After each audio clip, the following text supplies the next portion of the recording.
You good? We rolling. He gonna double down. Shout out to Nick, bro. That's my nigga. That's my nigga. I didn't say that to say shout out to that nigga. That's my nigga. That's my nigga. Hey, man, we in a good space, fellas. Hey, shout out to that nigga, man. That's my nigga, man.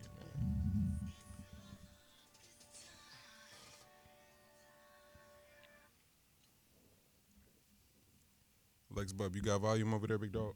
Yeah. I got this shit down, baby.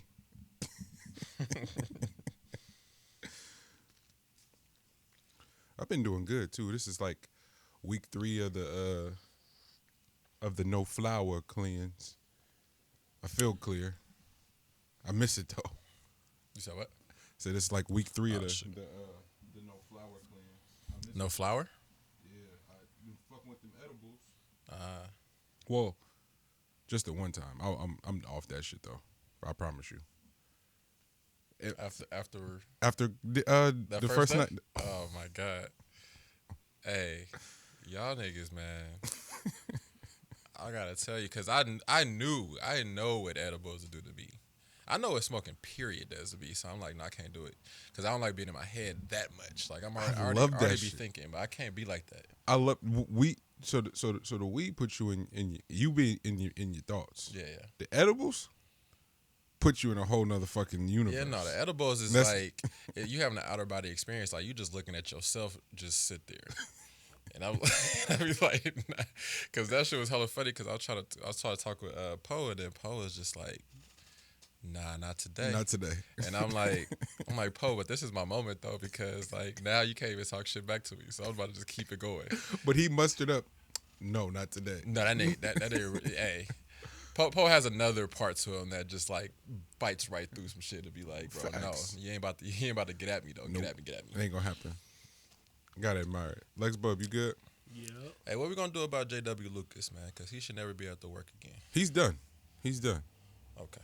He Just better making be sure- done. just He better making be sure. done. Any of you whole niggas work with him. And his beats, they cool. They all right. Hey, it ain't enough. They all right. But That ain't you're gonna done. save you. Cause that's obviously some shit. That's like some shit you just somebody told you, and then you just And you went out on a limb with You it. regurgitated it. What we just said. You'll never work again in this town, but I want to tell a nigga that one day. Hey, that's a cold lie, bro. You'll never work again in this town. Hey, that should be everybody's goal, especially in our community, is like to be able to say that at least once. Because it be said to us about the silliest, most frivolous shit. Hey, nah, somebody say some shit to you, and you say, you ain't never gonna be able to work again in this town, buddy. And mean it, though. Yeah. Like, really mean it. Like, Yeah. no, for real. You ain't going to never be able to Like work it ain't no fighting, bro. It's like, nah, you just ain't gonna get no more bread in this town, buddy. Cut off. Turn this phone off. Damn. Think that's what Trick be saying things in Detroit? Oh, yeah. It's a no-fly zone. You ain't getting no guap. That's our version. It's just no fly Oh, zone. yeah, you're right. You're right. No-fly zone means you'll never work again in this town. Let's do it. Got it. Let's do it. It's the Meet the Break podcast. I am Monty Draper. I'm LG. Lex B-U-B. Fellas, good morning. Happy Sunday, Monday for all of our listeners. Everybody watching us via YouTube, listening via Spotify, Apple, Stitcher, Simplecast, Google Play. Welcome. Good morning. Happy Monday. If you are fortunate enough or unfortunate to be going back to work, salute to you.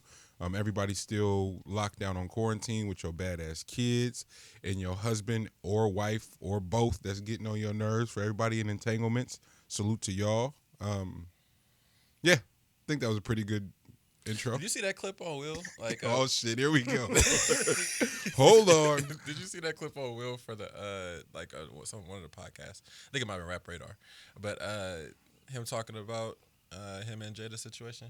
Yeah, that was old though. That was before. I know that was old, Yeah. but I was like, that's a cold nigga, man. They both some cold niggas, man. Shout out to them, man, because it takes a strong individual that is Will, whatever Will is going through, to have that mindset towards it. Like, cause what Say happens? what he said. Say what he said, and remind me too, because I remember that and thinking something similar in that moment. Yeah, so he said I forgot who he said he sat down with, but they sat down with someone, and this is when they was in the thick of things and like beefing, and they didn't see a light at the end of the tunnel, and the person that they sat down with said that asked Jada, how long have you known him, and then she's like 17 years. That's right.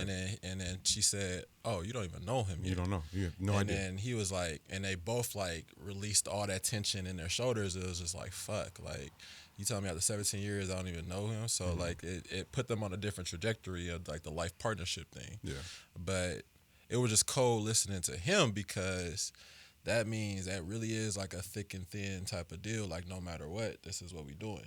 Well, isn't that now? Why the fuck are we starting here? This is like week 4 of talking about this shit. I know, but man. It's layers though, and it offers a lot. But isn't that if niggas really want to hold true to these vow shit, right? Isn't that what "till death do us part" means? Yeah, but I believe what tends to happen, and the issue with that, is that we're not bringing equal parties to the table. So a lot of times it's women marrying up and men marrying down. This nigga wanna Oh, my go bad. viral today. At the beginning, Let's like, go. Hey, out the gates. call Lex phone. This nigga, We signing on Monday. Hey, we going viral today. Come on, G. this nigga Talk- L came Hey. out shooting. This nigga, it's, Hey, man, it's 8 a.m. for the man. We record, out it's here. 8:00. I just want to let y'all We know out we here. starting Let's go. earlier than our usual start time. So blame it on the start time. L here today. My bad, G. Go ahead. Do Yeah, it. nah. That's Hey, one more time, they ain't hear you on some battle rap shit. yeah. So it's men marrying up and women marrying down. So what tends to happen is that it's not. Wait. Oh, right. Switch. Wait. I'm not yet. Switch. Yeah. Switch. But what tends to happen is that since they're not equal parties coming to the playing field, coming to the table, then they're not able to get to this level of understanding with each other. So- because they're not bringing that level of respect to the table to begin with, because of the lack of balance between the parties. So you're saying the balance that existed between Will and Jada, not even on no like. Well, I guess it would be, but just like financial and like status wise, allows them to find this sort of space where they can navigate shit that standard couples just wouldn't be able to. Completely. Got it. Completely. Huh. Because you have to, like, regardless of, because you could tell, like, what Jada's had a problem with for a long time is just where she stands. And she's had this issue for a minute now, and she's still trying to figure that out right now. I never understood how she could do the red table talk, That part. and no one hear her for real. She's always Jada. Salute to Jada too. That's why I fuck with her and this shit. While everybody was killing her, I was like, y'all clearly ain't been listening, because she talks about even with Yami being on the show, she talks readily about this need to fill a significant void. And if any of us have dealt with people that are yearning to fill a void, boy, let me tell you, that is toxicity like none other. Did I say that right? Yeah. Nigga, You got it. let's go. One take, Jake. One take, Jake. Get me out of here. Not in a way where you want to demean anyone, but you almost feel bad that people are walking around going, "Hey, I'm gonna be fulfilled, aligning myself with this person, this thing, this entity." That shit don't work like that. And we're not talking about small portions of us. We're talking about portions of ourselves that are significant. So 3/4 sometimes like 99% of us is trying to be is yearning to be fulfilled by someone else who don't have their shit figured out. And that's not always just monetarily. That's just like not having a what's the longest you spent around somebody that wasn't passionate about something? That shit kills me. Like, you're not passionate about nothing. Like nothing gets you excited. That's terrifying. So I really have had to do a number in terms of like turning isolation into solitude. And in that, it's hard because you become hella cool with your demons, and I'm also of the understanding now that ain't the worst thing in the world either. Like to really unpack them motherfuckers and Kobe, the Philadelphia 76ers, and honoring Kobe, enshrine his 10 principles, and I forget what the one. Oh no, I didn't forget it. Work on your weaknesses. What do you have to do to work on your weaknesses? You got to identify them. You got to get to know them. Like if whatever you tend to do well, it's basketball has been the greatest sort of metaphor for life for me. I don't know if that's been the same for you, G, but game film, for example, we never watched the game film after we won, ever. And it always made me think about it. It's like, damn, we don't harp on the win, but you lose, nigga. Film sessions be crazy after you lose, and because usually when you win, you're gonna have to watch film on the other team regardless. So that's a thing. You have the option to watch personal film on yourself and your matchups and shit too. You got that option. But in terms of a win, the status quo for the week is like, all right, let's just get on to the other team and watch the break them down. But if you lose, coach is about to take y'all through the ringer and watch everything y'all did wrong over and over again. Zoom in and personalize, make everything personal. Monty, you didn't get back on D. You didn't do this. You didn't do that. You not okay, bruh. Get it. But something always happens in that week of getting your ass kicked.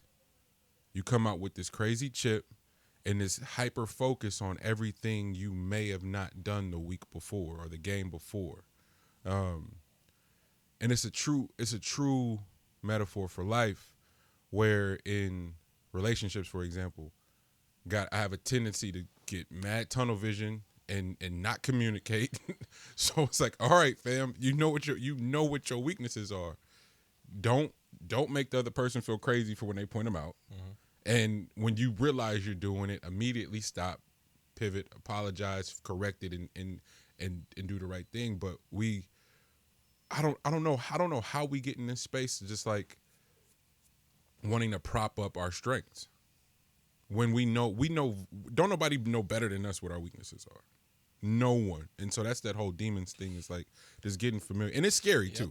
It's scary and it's not glamorous. My bad. People don't tend to like harp on those because their I would say that their drawing factor would be what other people's perception of them are. So if you live in the bubble of what other people perceive you as, then you're only going to prop that part up without working on your flaws, because all you're doing is surrounding yourself around folks that are telling you what your quote unquote genius is. Yeah, you know what I mean. And the art that happens with like a lot of people that are like of that stature is that they do tend to deal with their inner turmoil and inner, like, you gotta think about it. Artists are great at what they do because of their inner turmoil. And they spend a lot of time with it. Yep. You know what I mean? Like it's sickening how much time is spent by yourself. Yeah. But it's also liberating if you learn how to control it some type of way. So if you're able to dip into it and see what you could do, or surrender to it, which I would argue, to your point, G, I would argue is the same thing as controlling it. Yeah, surrendering is a form. of surrendering control. is what you got to do before you can even control shit. Yeah, because you can fake it or act as if you're controlling some shit, but best believe once something goes awry or wrong that you did not see coming, that shit's gonna throw you so fucking far off your axis that it's gonna take you a minute to get back to it because it wasn't built off the proper infrastructure. So you definitely gotta succumb first. I do agree with that. Yeah, man. We just rolled right into some shit. Yeah. Is that what you had planned today, Lex? Is that your plan? Hey, Lex, I feel like set it off. I guess I'll take the credit. That's what we doing. Do we want to recap last week at all? I know I don't know about y'all. Well, I do know about y'all because Lex shared it with it. But I got a lot of like personal messages about last week's show, and to be honest, because it was Zoom, it was remote. We hadn't done remote, the three of us yet, right? Nah. Yeah, that was our first remote with the three of us. Elle and I, remote is not hard, but Zoom is different. It has a different lag, and then you add a third person, could be unique. But got so much love for that episode, just in terms of, again, our perspective tends to be a little bit more developed, and not as I don't even know what the word is. Like, we talk about all the same shit all the other shows talk about, but I think we just. And we're not even contrived. We just have a unique ability to offer a complete unique perspective, like a fresh perspective. Mm-hmm. I would be lying if I said that shit was intentional. It's not. Like, I don't know what I'm gonna come in here and say. We just start talking about this shit, bro. We probably shouldn't give that part up, but there is no pre-production, bro. No. I think that's what's so dope though. And then to Poe's point, you can hear that sometimes, and there is something to making it a lot more produced and a lot more curated. But I argue that's not the point of the show. I think that is the driving factor against everything else. Yeah, you know what I mean? Because I think as people get bigger, they really do start to manufacture a lot of things. Yeah. And I hope that we don't manufacture shit at some point. No, not. I mean, at some point we're gonna have to talk crazy about somebody big in the in the industry just to go viral. Like, it's gonna happen.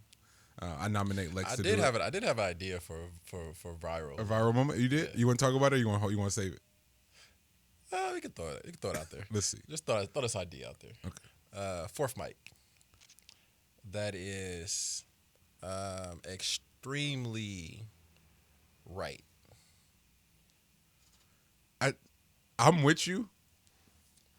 I'm not worried about y'all. I think y'all could totally handle it. I think it's me that wouldn't be able to handle it. That's the reason why. I think it would be me. That's the reason why.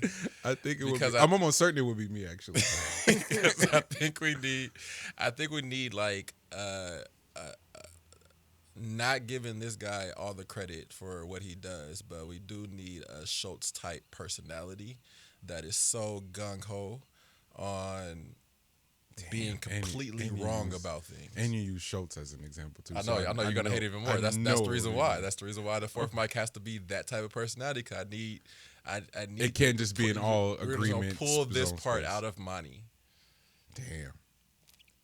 Do we know anybody? This is gonna be Monty's Joe Budden moment, sweating with the wife beater, beads of sweat just coming down the side of the neck.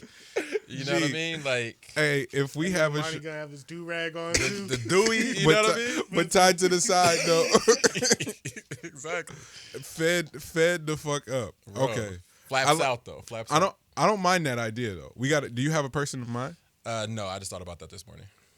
We gotta find somebody. Now I'm interested. I'm interested to see, because we wanted the women. We want the women perspective. So we definitely wanted that at some point. Yeah.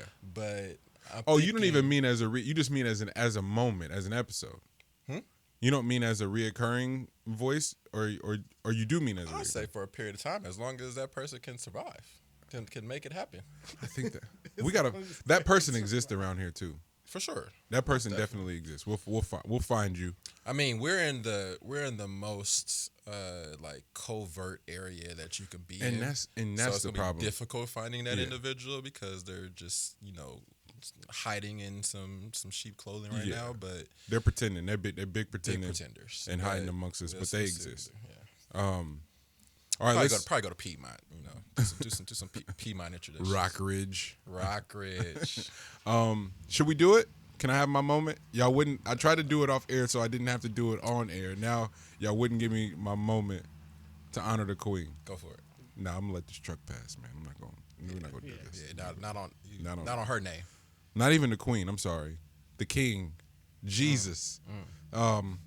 Whatever. What? Hey, Jesus. Beyonce. Thank you. I don't know where to start. Black is King. Dog. When was the last time? I don't want to hear shit about Last Dance. I don't want to hear shit about nothing. When was the last time somebody came through and crushed the buildings like that? I said it in my topics. Disney Plus got my $6.99 for an hour and a half. I just happen to still have it for another 29 days. But Say. but they got my shit for an hour and a half, boy. Yeah. I might have to watch that a few more times. No. I got this subscription. I'm gonna run it, and that's the other part, the replay value. Yeah. Let's start. Where we? It's a vibe. It's definitely a vibe. You can go with your take, and then I'll just go with my comparative intros with it. I don't know. I just had to come. I had one thing that I compared it to. What? But this was a longer version of it. What? I don't know how many people watched it, but it's a longer version of Guava Island to me. Oh yes. The only reason I don't do the Guava Island nod is because if Guava Island's production is superb, Black is King's production value is fucking out of this universe. And I thought Guava Island was sensational. Yeah. No, Guava Island wasn't like the most like production heavy thing, but I'm thinking more so like on like the musical level, how they broke in and out of song and then into something. But like his focus in Guava Island was to outline the hypocrisies of the U.S. But putting it into a smaller version, condensed level on an island that has all of this richness in its soil, but the people want to get off of it so bad to go experience something way bigger. Yeah. When you have everything you need. Everything we need. Yeah. Black is King is very similar in that aspect, very similar. Where like everything that you need is inside of you. You just have to rock with, and we've said it before, your ancestral. Background, like you just have to hear it. You know what I mean? Like listen. That's it. You ain't got to hear. You got to listen. You know what I mean? And and that comes right out of you. But yeah, you go ahead. And the reason I'm struggling on where to start was because I was supposed to have. Yesterday was a moment of my life I've been waiting for. You say you've been waiting for a moment your entire life. Like literally, for as long as I've been alive, I've been waiting to do something like yesterday. We shot first show ever as like a showrunner. When it's your idea, you got to make the phone calls to people's management. You got to go find the money to get it done. Like you see it. We watch Entourage all the time. We've seen these shows where you want to have this moment, and you don't know. You have no idea how you're going to perform when it comes. Like, I got pushback from artists, and in real time, I remembered, like, hey, this isn't personal. This is a transaction. But I was so proud of just that alone because the version of me a year ago, maybe 2 years ago, would have immediately jumped to some personal shit, and it wouldn't have gotten done. You know, there's so many decisions in real time that determine our execution. And before trying to displace blame anywhere else, what the fuck did I do to not be able to see this through? So there was so many moments of yesterday, of a moment I've been waiting for my whole life where some shitty habits could have kicked back in and undermined the whole process, and it didn't.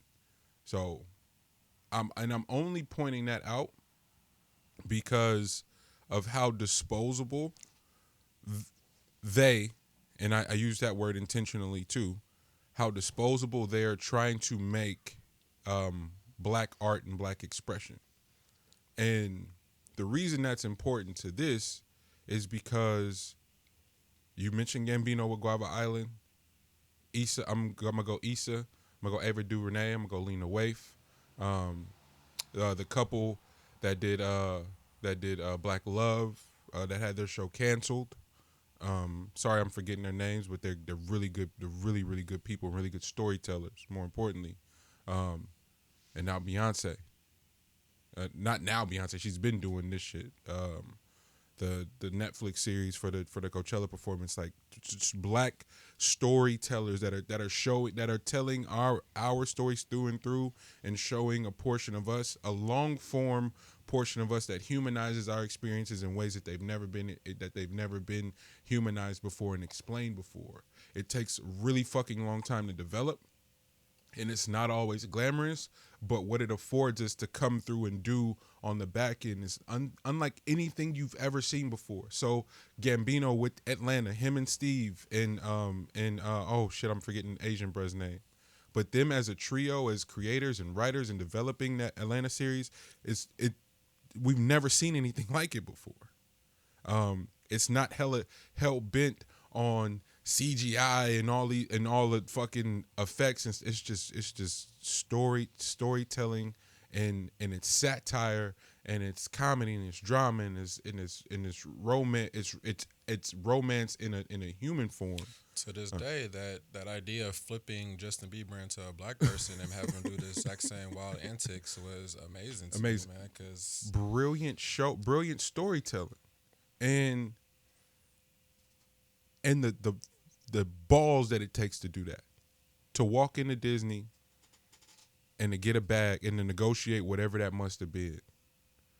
Whether it was like, yo, I'm gonna do Lion King, but I'm gonna do an album and I'm gonna do a film based on all that shit, and it's just gonna take time. So while she got the album, if I'm not mistaken, the soundtrack came out before the movie. The soundtrack came out with Lion King around the same time, same week, damn near. Yeah. So same week, and people like, yo, the album is cool.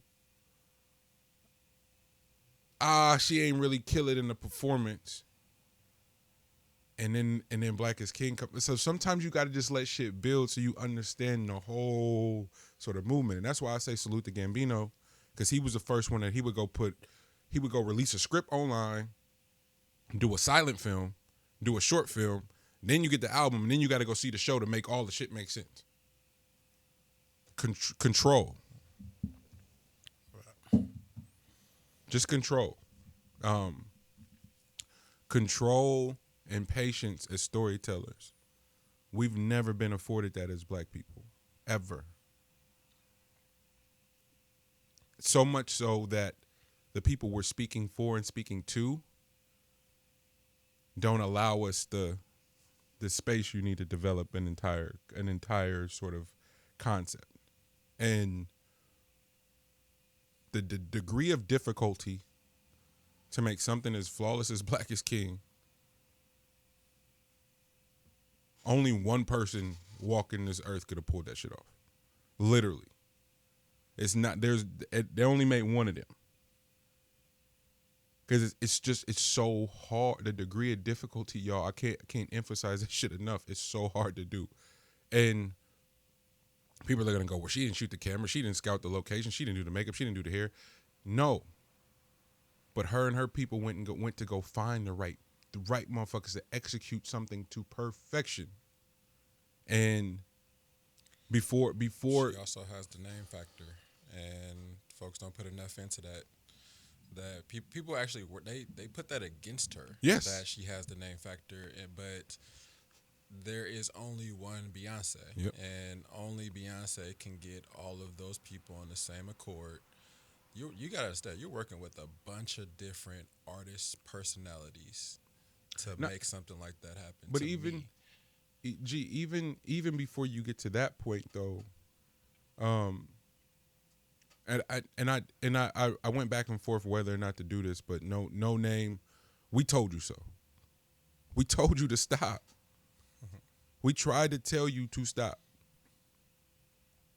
because we love you, and I want my children to grow up listening to No Name records and joining No Name book clubs and shit because you're brilliant. But you got that wrong, sweetheart. And a lot of you niggas got that wrong in terms of how you try to flip black excellence and undermine what the degree of difficulty of that shit. have a question. Hit me. To do all of that studying in history and have all that knowledge of history on black people, right? Why do you turn that up? Why do you turn that up and use that knowledge against other black people? The same reason niggas who have their masters and doctorates in fucking economics are broke. Huh. I just read an article on that. For all this studying you doing, you still don't know how to read. You still don't know how to read a room. It's niggas walking around with books in their hand that can't read a fucking room. We just got done talking about Nick. He's doing the two books in 7 days. Nigga, read a room. And I love you, Nick. So, so that's not nothing I wouldn't say talking to him. I love you, dude. It's not nothing I wouldn't say talking to No Name. You're brilliant. Shout out to it's a couple of my OGs walking around here that's all these kids with this trap rap and this mumble rap woo and they swear they really want to have an impact on the youth. Meanwhile, you shitting on everything that they love. These kids is not gonna fuck with you if they can't trust you. They can't trust you if you're not gonna make an effort to understand where they coming from and what they tapped into. Stop. Educate. If you want to be an educator, if you really want to go try some empathy and really see what the fuck is going on. You not from there. You not outside every day. Them niggas outside every day. That has some sort of value. So to No Name, immediately, Black is King went out 20 minutes before she got on her shit. So you tell me she didn't watch it first? No, she saw it. Did she watch it though? Did she watch it? Because if you watch it, you don't tweet what she tweeted. Unless you watch it. And G. No, unless you watch it and like it just rumbles in your belly that G. I could never have the backing to do some shit. I know, like this. but she could. If anybody could have it, it's No Name. No Name is fucking, and I don't even say this to be on no patronizing shit. She's sensational. No, she is, but she's gonna be held back by herself because she can't do the relationship building part of things. By herself. Yes. Do the recognizance on yourself. Yeah, but we're not talking about that. We're talking about directing your frustrations towards somebody that you think has it all. But what? And is somehow utilizing capitalism to guess why I'm not work against her people. Guess why I'm not mad at her? Because that is the ploy that has been implemented against us from beginning of time in terms of trying to have influence. Martin died broke. Malcolm died broke. Pac died broke. Oh man, I'm for the people. I'm for the people. I'm for the people. So you get some kind of weird, and keep in mind, all three of them niggas were hated by a fraction of the people they were fighting for. Ali. Everybody, like they're rewriting that they're gonna try to rewrite the Cap shit and forget that niggas lived through that. And remember how many niggas didn't kneel with him? How easily the NFL would have had to correct their tone if a few more superstar athletes would have took a knee too. And all them niggas did. Oh, no, I got to get mine, cuz. What? So, that's how a No Name can go on Twitter and go, yo, this reeks of capitalism. Huh? All them people of color employed for this project? We need an ecosystem. People keep forgetting that part. This shit don't move without no money. B went and got that bag, whatever it was, to do that, and hired all black people to execute it, all Africans to execute it. That don't stand for nothing. We can just come dismiss that. I think her frustrations was that it was released on Disney Plus and she had to pay $6.99 to watch it. Bro, what we want for real? I mean this in the purest of like curiosity. Cause I'm exhausted with the conversation of in order to think about this, bro. Like I couldn't imagine executing something as sensational as Black is King. And the critics you got to answer to are your people. Because in order to align with success, you've had to make a deal with the devil. You a Freemason. You Illuminati. What the fuck? Only way it makes sense. How do we keep equating that? And it's through and y'all know how I feel about spirituality and shit, but it's this bullshit connection we as Black people have to religion, bruh. It's exhausting for real, because it keeps undermining everything we try to do to advance each other, advance ourselves. I can't do a fucking thing for you if I ain't got it. I can't do nothing for you. It's doing its job then. Come on. Like, the system is doing its job. It's if you're utilizing something that was given to you in order to hold you back, and you do this for X amount of years and you're still doing it to now, then money is doing exactly what it's supposed to do. But another thing that came up, though, that was weird as hell to me was that this brought out the old standing issue that we have between African Americans and Africans. That was weird too. Like, it was kind of like, is it weird, or is it right on time? no, it's right on time. It had to be a conversation piece at some point. But I was just confused at the amount of backlash that it was behind, like, African Americans not being a version of Africans. Like, it was just weird that for some reason we're just the fucking black sheep over here, just doing, like, just wandering in the middle of nowhere that doesn't have a connection to. We are. It's the saddest shit when you talk about it, but since nobody talks about it, it just gets brushed under the rug, bro. We don't have nothing. We don't have attachment to shit. So much so that something that was made for us, we can go, them Africans. Bro, I'm so done with niggas, bro. How? And vice versa too. It's not just a one way thing. That's the saddest shit in the world, bro. We have that, and then we have, like, the need, and this is how we Americanize something that's that beautiful, is the need for us to then try to outline that everything isn't all glitter and gold in Africa. And we need to outline the fact that there is apartheid and there are issues amongst our own in Africa. Bruh, and why? I'm like, bro, why the fuck does Beyonce have to do that? Beyonce ain't got to do nothing like that. If the government out there doing shit about it, we ain't doing about it. If the government there don't have to do it, if the government here don't have to do it, if your president could be if your president could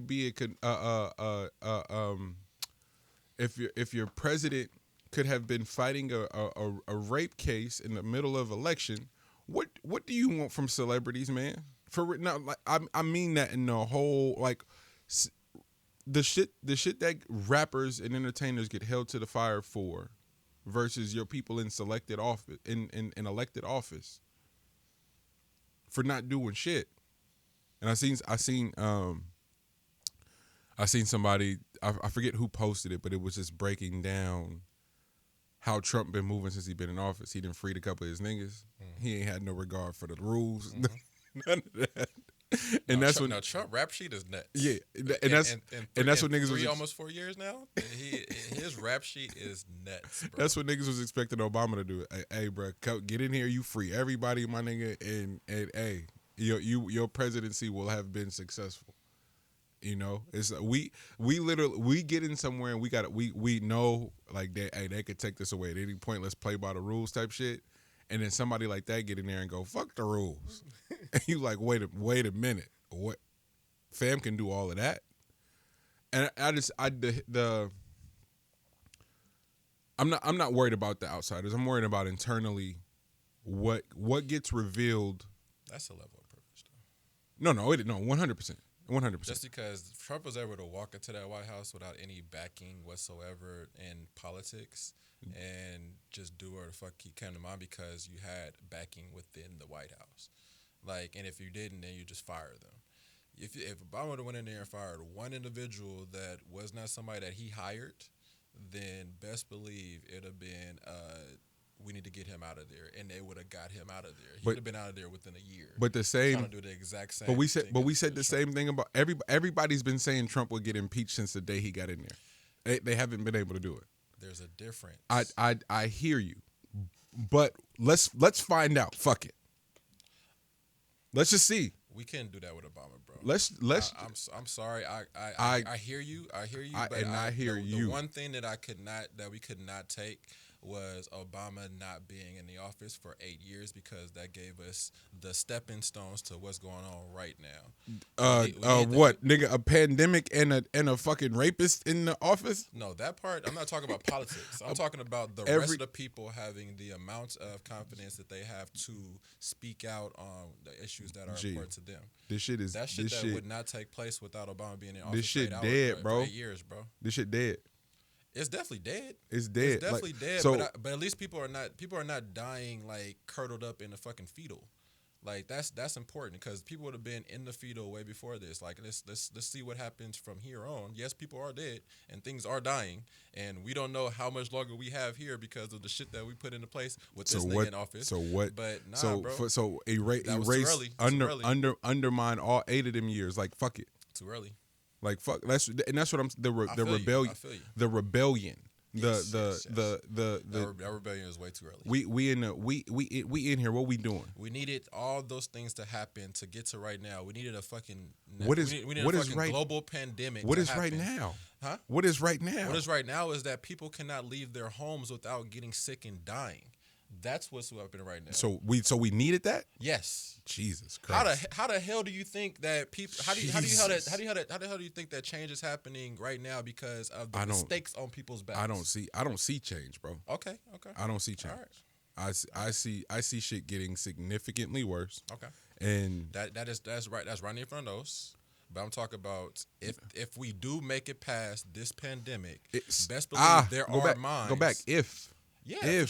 For sure. But I have to live with the idea that there is something after the pandemic. The pandemic was for a fucking reason. You needed the pandemic in order for people to slow the fuck down to actually see what's going on around them. That's important. But these economic structures, these are things that have been on record before Obama's presidency. Mm-hmm. The rate at which we were expanding, the rate at which we were building, the rate at which our agriculture was being genetically engineered. Mm-hmm. Like all of these things, like this is shit we all been talking about for before Fam was in office. Okay, so one thing is that you could be talking about something, right? And it could just be talk. And then there could be a fucking pandemic that happens that shuts everything down for you to no longer just be talking. For you to actually be listening. You wasn't listening back when you was just talking because there were so many distractions to be doing shit. Bro, there is no distractions right now, so people are listening. And that's the unfortunate part about people, and the unfortunate part about all of these industries. Mm-hmm. It's the niggas who come and shake shit up just come and shake shit up. And so everybody responds and goes, "Oh, we can shake shit up. Come and shake some shit up then." Instead of just being retro, let's be proactive about some shit. So yeah, you're right. Nobody was listening, but motherfuckers should have been listening. And so now we got to go if we make it out this motherfucker. And there's going to be a significant portion of people that don't make it back. And I'm not talking fuck the big corporations. I'm talking about some of these small businesses, my nigga, that was hanging on by a thread. When they told me the NBA had to go extend their credit, oh, y'all broke too? Oh, so don't nobody got no money. All right, bet. All bets are off at that point. So they have high expenses though. Like you get a lot of income, nigga. If you got high expensive, if you just trying to break even and pay your staff on a weekly, that's what I mean. Like everybody's degree of success in there and what they determine. What like literally, some of these small businesses just want to keep the fucking lights on, my nigga. I just want to keep the lights on.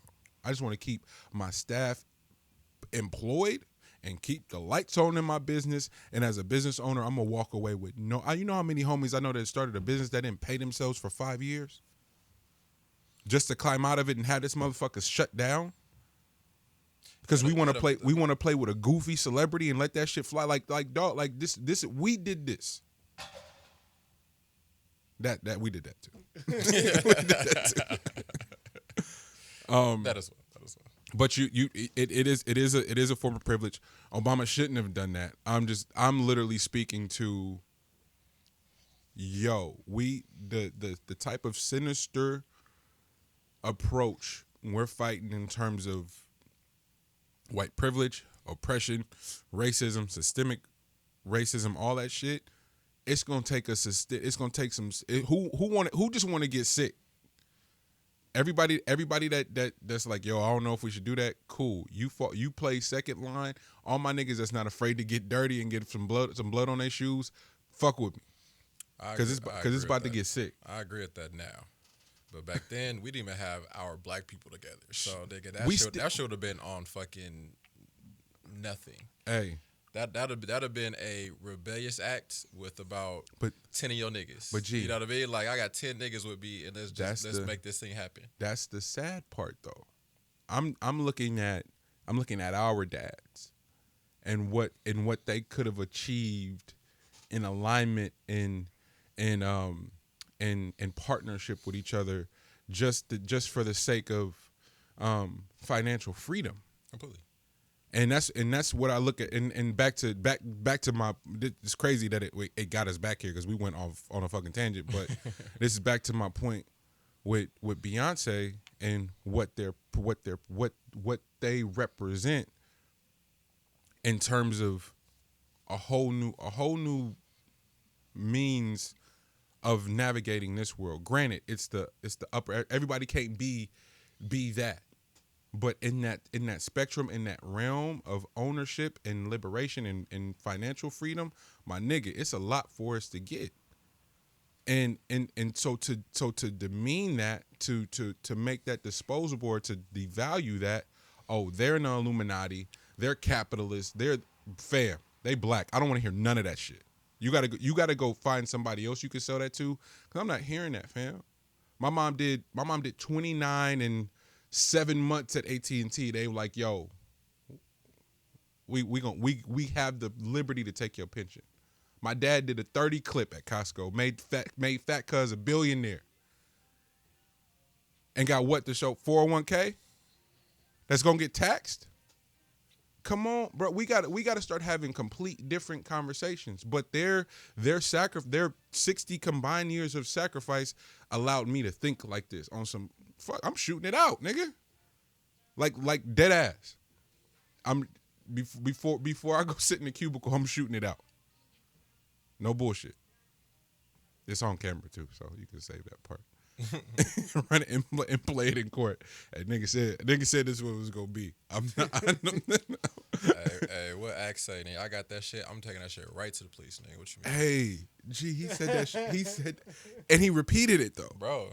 That nigga said that shit with confidence, bro. He repeated it. Oh, you said what?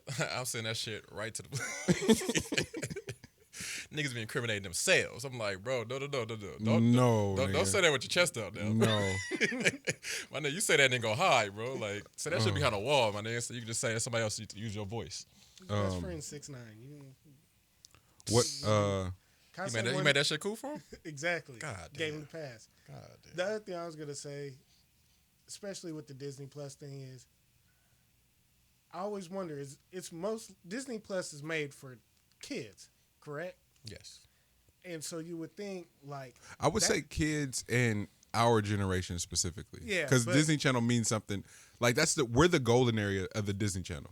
So our kids and us. Yeah, exactly. And a film like that, like you said, it ain't been done way. It's never been done. So to give young black children that view and that view of Africa, it goes way beyond just like, oh, it's for the bag.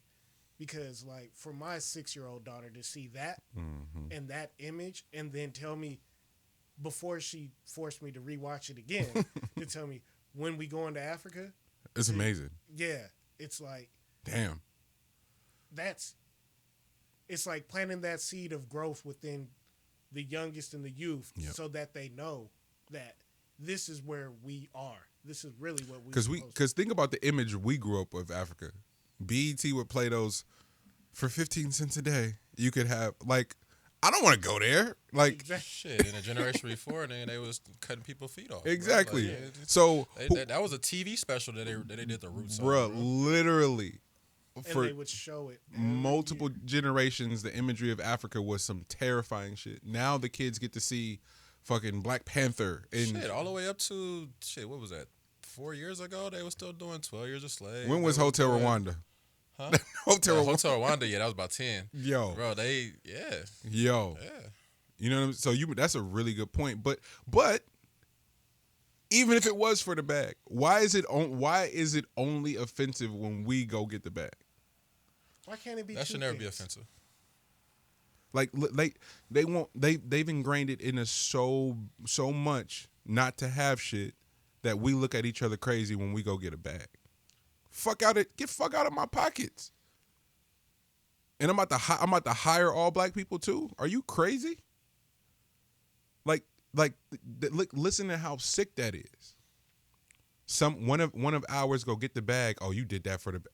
You fucking right. Cause to L's point, we needed them 8 years of people running it up to be in this economic position to have a fighting. We got a fighting chance because niggas went and got the bag 8 years while Cuz was in office. Only reason we got a chance. So to that, I'm rolling with he couldn't go in there and just be on some nigga shit at all. I mean, it sounds good. If he'd have got another term, then yeah, he could put the do-rag on. And Oh, if he got the 12? if he got the 12, like, you just like, you know what? The 12. We like this dude right here, so we're going to let him go another 4 and bet. All right.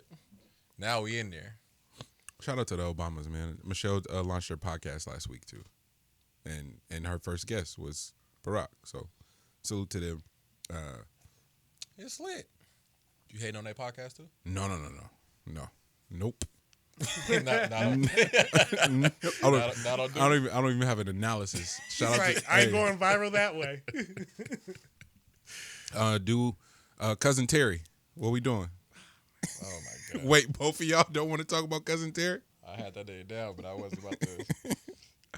What's wrong with him, bro? Like, we don't even have. Should we? Terry Crews, bro.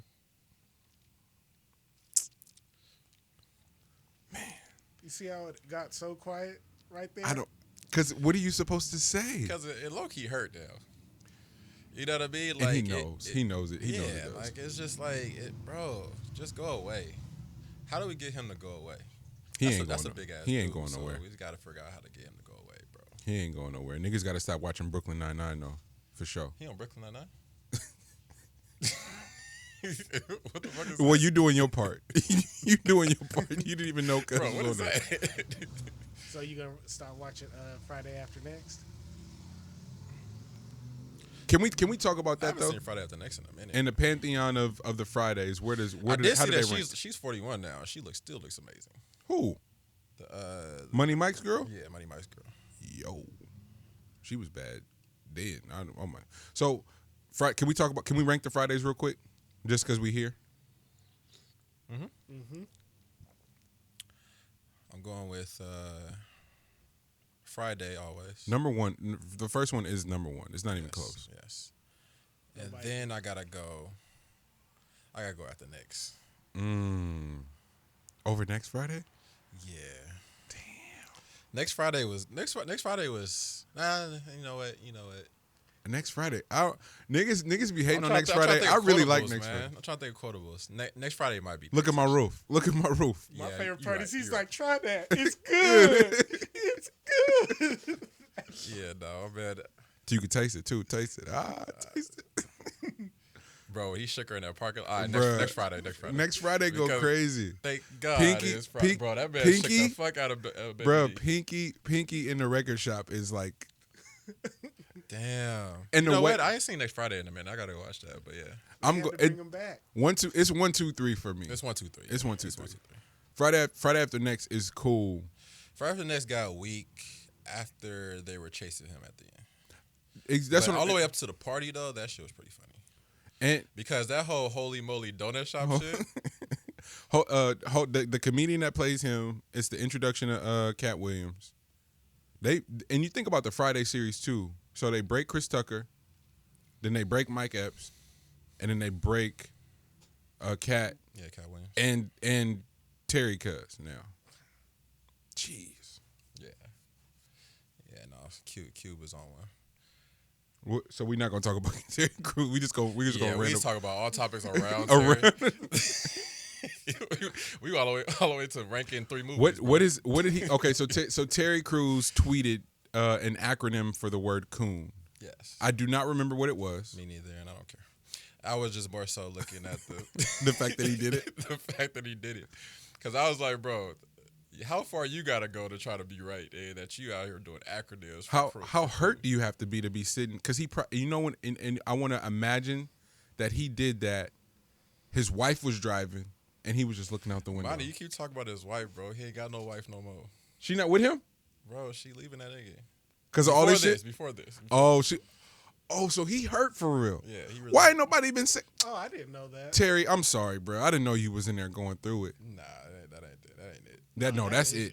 That's Niggas it. in the room listening to It's Another Sad Love Song. No. Why has nobody said? I have not, as many people that talk about Terry Crews, I haven't heard a single person say that his wife is leaving him. Yeah. That's important information.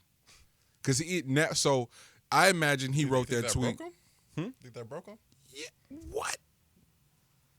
Gee, he was already fragile. You can't call a big nigga like that. You can't call a big nigga like that fragile. My bad, Terry. But you fragile though. Buddy, you can't tell that dude he's fragile, bro. Hey, Terry Crews not fragile. What game off fragile, man? The Henry movie I sent you and Poe. Bro, that's after too. Y'all gotta watch that movie. I not only watched it just so I could feel vindicated in my stance on Terry Crews. Like Terry Crews, ever since that nigga was doing the fucking the my wife and kids scene, I have not fucked with him since then. So I just need to validate my stance on Terry Crews, and that Henry movie did it. Wait, so was Ludacris's chin so that if he got hit in his chin, you would hurt yourself? I don't. Is that a superpower? No. Like, why do you have that chin like that? Because of Terry. Damn. Because of young Terry. All right.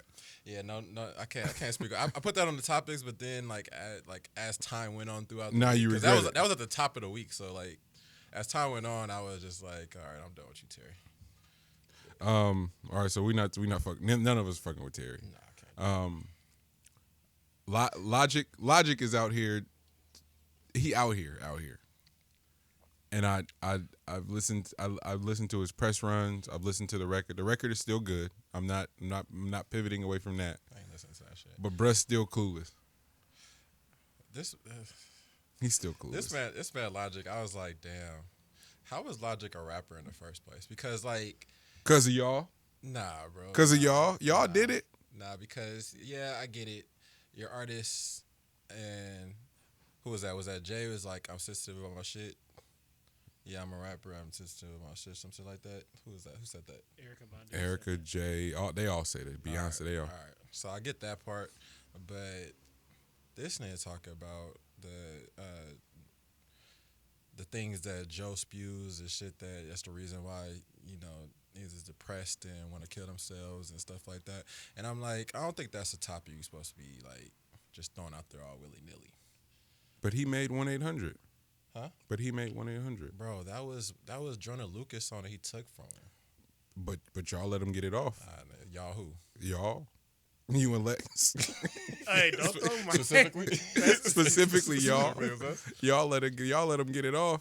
Bro, that is not the thing. Okay, I get it. People are like, there is things that are going on in people's heads mentally that will therefore, if people say things to you or say things about you, then it will throw you off and maybe put you in those type of headspaces. But if that's the case, then yes, I'm glad that you are retired, bro. Like, retire your ass as far away from public criticism as possible, bro. Yeah. Because if you can't take those takes from an nigga just saying that, bro, you ain't got no substance when you talking, then bro, just don't do this shit no more. And go far, far away from anything that's able to be critically acclaimed. Is my take. And that's not harsh. That's the truth. Like, bro, if you can't take somebody talking about your art. Get the fuck up out of here. I'm gonna shoot him some bill, and not on no devil's advocate shit. Go for it. I'm gonna shoot him some bill only because the niggas who can't sit around and pod about it and go and manipulate the system. So Joe's figured it out. He's Skip Bayless. It's masterful. Mm-hmm. Definitely. But the frustrating part about the Joe shit is like that's the last thing I want to hear that shit from, because of the bitterness that reeks through. So I see where logic is coming from. I could see for another rapper. Like I could see for maybe Eminem why you would have that feeling towards Joe, but Logic. All the more he's young. He's of the younger, sensitive generation, and he genuinely don't understand what he's doing. Like I seen him and Rosenberg. Like their whiteness and their brotherhood in their whiteness is the funniest shit to listen to on a podcast, because you could how oblivious they are. But okay, so this is probably me not understanding biracial plight. So don't do that. I know. Don't do that. Don't call it plight. Don't you dare call it plight. It's plight. This is from I'm getting this from Logic. Okay, so anybody biracial, don't kill me, kill Logic. And don't do that truthfully. Don't do that for real, because Logic's gonna take that personally. He's gonna He's gonna be sick to that his might stomach. get his numbers though. Might be. Hey, I'm here for a shooting. I don't know about the biracial plight, but there is one thing about like sensitivity, and that does not factor in if you are of darker skin. Like you can't just be super sensitive and people listen to your sensitivity and give you sympathy points for it. And that's not Why like you can't? Huh? Why? That's what. Who out That's here what. getting their sympathy points That's off what with 95% of Instagram is. It's Huh? just niggas manipulating the sympathy button. Meanwhile, in their description is a link to their website, and they selling face mask and I see that for hand body, I see that sanitizer. for body shaming, but I don't see that for like if you have like a. All right, no, okay. So I'm talking specifically what brown to darker skin rapper is able to use their sympathy points. Logic and Drake. No, what part of Logic is brown or dark skin? Oh, I see what you're saying. His biracial side falls on the side of him being like damn near albino. I'm talking about like Don't do that. Huh? Don't do that. No. No. Okay. All right. So his part of the I see. I just misunderstood. Has him on the lighter side. I So misunderstood. Yeah. He's getting all of the all the money that he has generating in him, getting his Twitch deal, all these things that you're able to pull into your bag is coming from you visibly being who you are. Yeah. So for you to use that and then twist it and then come across as It's being sick. it's super sick. And it's and that's what was so frustrating. Him and Like, Rosenberg. bro, you have money because of what you look like. and he How are you so like and that's a part of the internally privilege. troubled by this? It's a part of the privilege that they can't unpack. Him and Rosenberg was sitting on real late going, well, I just don't understand how such a nice guy could get so much backlash for being such a good technically sound rapper and just being nice all the way around. And it's like, bruh, there are artists that are black that do exactly what Logic do and cannot generate a penny. Great technically sound. Great if rap was just about being technically sound, you know how many niggas would be getting to the bag? If hoop was just about being a good hooper. Like it's the same thing, and for when people don't understand that is when it gets really infuriating. So that's where I can't really shoot Brett no bill. He just clueless in that regard. And it's a lot. But that was another thing I was talking about though, because I'm thinking like on a different. Okay, we'll go to a whole nother area. When I said Jack Harlow has a New Balance deal, Yep. I was like, how the hell is Jack Harlow? How the hell is Jack Harlow able to get a New Balance deal during the pandemic? You know exactly how that works. The Migos is trying to figure out where the hell they're getting their next bag from. You know exactly how that works. Because they can New Balance. Think about who New Balance's demo is for real. Like niggas might be able to do a one-off like special New Balance every once in a while. Niggas might go get it, but New Balance's traditional through and through demographic is niggas that look like Jack Harlow, and are gonna buy stuff from niggas that look like that. But Migos could go get like a Puma deal or something like that, or a Converse And deal. but trust me, the bread that Puma is playing with, the bread that this, because Converse is Nike now, the amount of bread that they're shelling out for artists, and the amount of the portfolio a black artist has to have go get a shoe deal is significantly more ridiculous than a white artist has to go So get. Migos don't have that portfolio. I think so. I 100% think so. They got them all on carpool karaoke and all that bullshit. Why can't they get a fucking sneaker deal? I'm with you, G. Yeah, Don't they they had have a Pepsi commercial too? Yeah, they had that commercial Yeah. where it was on like the big wheel, and they just, you know what I mean? Like they had they made the melody for that shit. But that was Bad and Bougie. Bad and Bougie was the biggest record in the world. There wasn't a record bigger, and they leveraged that for all that they could. All right.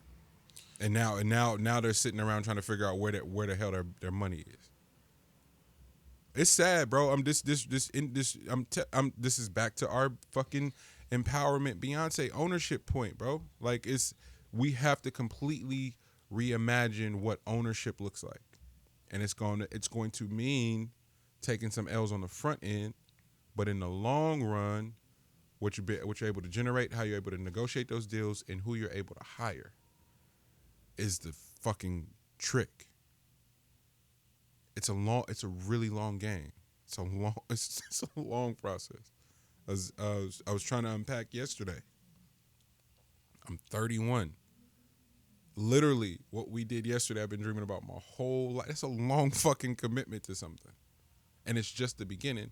And it wouldn't have happened without without my people behind the scenes helping me, and then some people who identify as other making it happen. Like it really took a group effort. It took luck, and it took preparation. It took favor. It took all these different fucking variables to make it happen. But it was long, and it wasn't glamour. It wasn't nothing fly about it. And I would have been well within my rights to quit at any point. Cause shit just be hard. It's hard. It's so much harder for us. But we need it. Someone has to do it. Beyonce and them are doing it. Gambino's doing it. And taking the long road, bruh. Like taking the long road. So I don't want to hear shit from Logic about retire. You got the privilege to retire at 30, my nigga. Get your ass out of here. Oh, I'm retiring. I just don't love it anymore. I stood on stage and didn't get butterflies. Nigga, what? That's what he said. G, with a straight fucking face. And wanted some sympathy for saying that too. I just don't. And Rosenberg's like, oh, that makes sense. If y'all don't get y'all white goofy asses out of here, bruh. Yeah, I just don't have butterflies anymore. I want to be a great dad and a great bruh. We don't have the privilege to do that. Yeah. Ain't no days on retire. And you still don't see what niggas is going in for. You still can't compute that. All right, you a lost cause for real. You and Rosenberg, who's still so confused by why he gets so much backlash, because y'all goofy, and you don't hear the privilege. The privilege is jumping through the speakers, and you still not even listening back to hear yourself sound silly.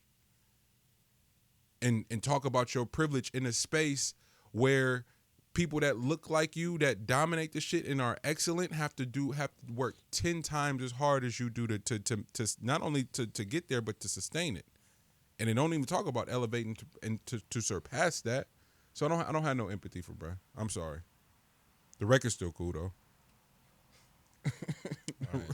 I ain't heard it, man. But power to him, man. Get that shit up out of here. Get that shit. Let's stay with white rappers. M not on your top 10 list? I'm not on Snoop top 10 list. Is he on yours? I'll put him on my top 10 for sure. Is M on your top 10 list, Lex? Yeah, Yeah. I can give him that. You remember I had Slim Shady LP on the tape. Yeah, you did. Huh. That was probably the first. I think that was the first rap shit I heard though. Like No, it wasn't, dude. Shut up. No, it wasn't. No, it was not.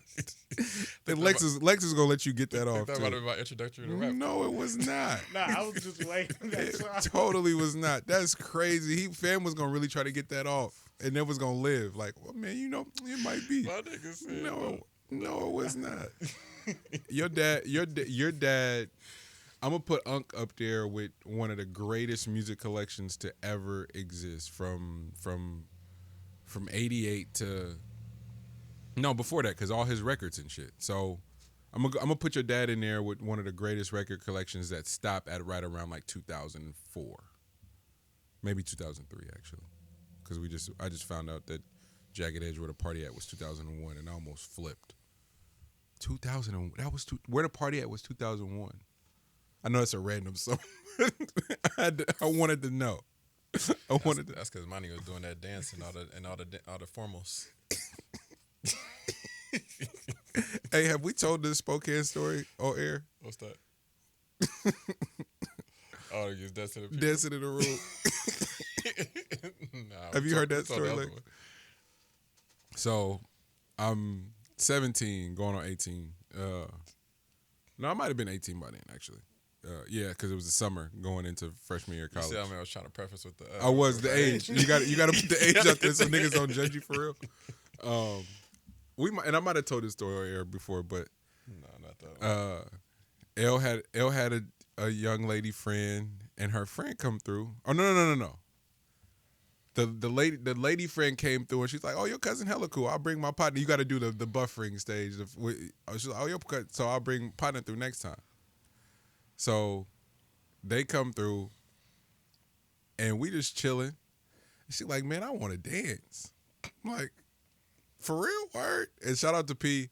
Pargo is really my like. Have you talked to Pargo? Yeah, I talked to him a while ago. Tell my nigga I said what's up.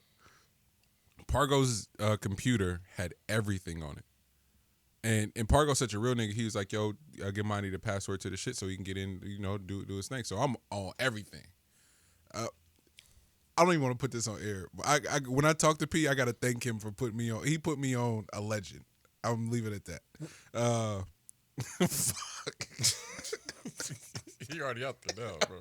The people got they got the ears to the speaker. I don't want to incriminate P. This P, I love you. I hope this don't get you in trouble. No, you grown, bro. It can't. 18-year-old me had no idea who Isla Fox is. For you porno freaks, she's a fucking celebrity. Like she's Hall of Fame. Am I wrong or right? I'm right. Go. Oh, you're right there. I'd never seen her before until that trip. He had one of the more classic onion booty scenes ever. Had to bring back the onion booty. The onion booty. It was like onion booty. That's back when you could only download it. Onion booty 46 or some shit like that, and it was lit. Isla Fox, wherever you are, I hope you are taken care of, queen. You're a queen. Is that crazy? Taking care of queen. You're a queen. That is sick, buddy. You got a sick vibe. Bro. I know, bro. My bad, man. I'm just trying to let the people. Well, live. I did giving her a shout out for some shit he experienced 10 years ago. Oh shit. No, but so young ladies come over, kick it. Elle and them in the front. We in back in P's room. We watching a movie or something, kicking it, having a real good time. She goes, "I want to dance." I'm like, "Dance? We can dance right here." Just try. You know when you young and you doing way too much. Accommodating. Got this. G. Dance? Like I got that right now. But what was so funny though is like the group of freshmen that came into GU that year with like the homies. So shout out to Rob, Steve. So they like the whole summer, them my niggas, they fucking with me. Bruh, the music is on. I don't know where they came, because they weren't in the house. I don't know where they came from. Oh, and Mano's goofy ass. It was Mano's fault. Jeremy, you really my nigga. The music on, we in there like, I'm not, no, because the way you looking at me, you about to roast. Oh no, this is a great Lex, we in there really dancing though, bro. Like, imagine if you see your man at the club, you like, oh, he got him one. He doing it. In the club setting, that makes sense. Not in the middle of a fucking bedroom, bro. With just y'all. And the light from the TV on, but the TV on mute and the music blasted. These niggas bust the door open. So He he said, like, I'm like, what the hell is going on back there? Bet. So let's go check this out. this nigga go, are they slow dancing? Nigga, you was Mike from the Wood? Hey, that's how we do it in North Carolina. Bro, Oh, and when I say it was the most random thing to see when you open up the door, because it's like, because back then we just be fucking around. So you're like, oh, this nigga must be, this must be Mr. Nasty Time. So we open up the door. Is this nigga This dancing? nigga, is that the forbidden dance? What is y'all doing, man? Oh. They never let me lay that shit down the whole summer, bro. Hey, man. Whatever gets the women How did we going, even start man. talking about that? And M, just trying to put M on the top 10. That's all we were trying to do. That's crazy. That came from M Top 10. Yeah. Shout out to M for the content. The more I think M's like in top 15 for me. Really? Keep talking. You think like the longer he goes, the further down he moves? Yeah. Like he should have retired at a certain given time, and then he could have stayed in that top or. Yeah, if he would have just stayed and maybe just like hopped on other people's shit from time to time. But he got some real. And I get he was trying to get to a certain space and trying to find a way to still love music after doing music for so long and not being able to go outside without starting to stampede.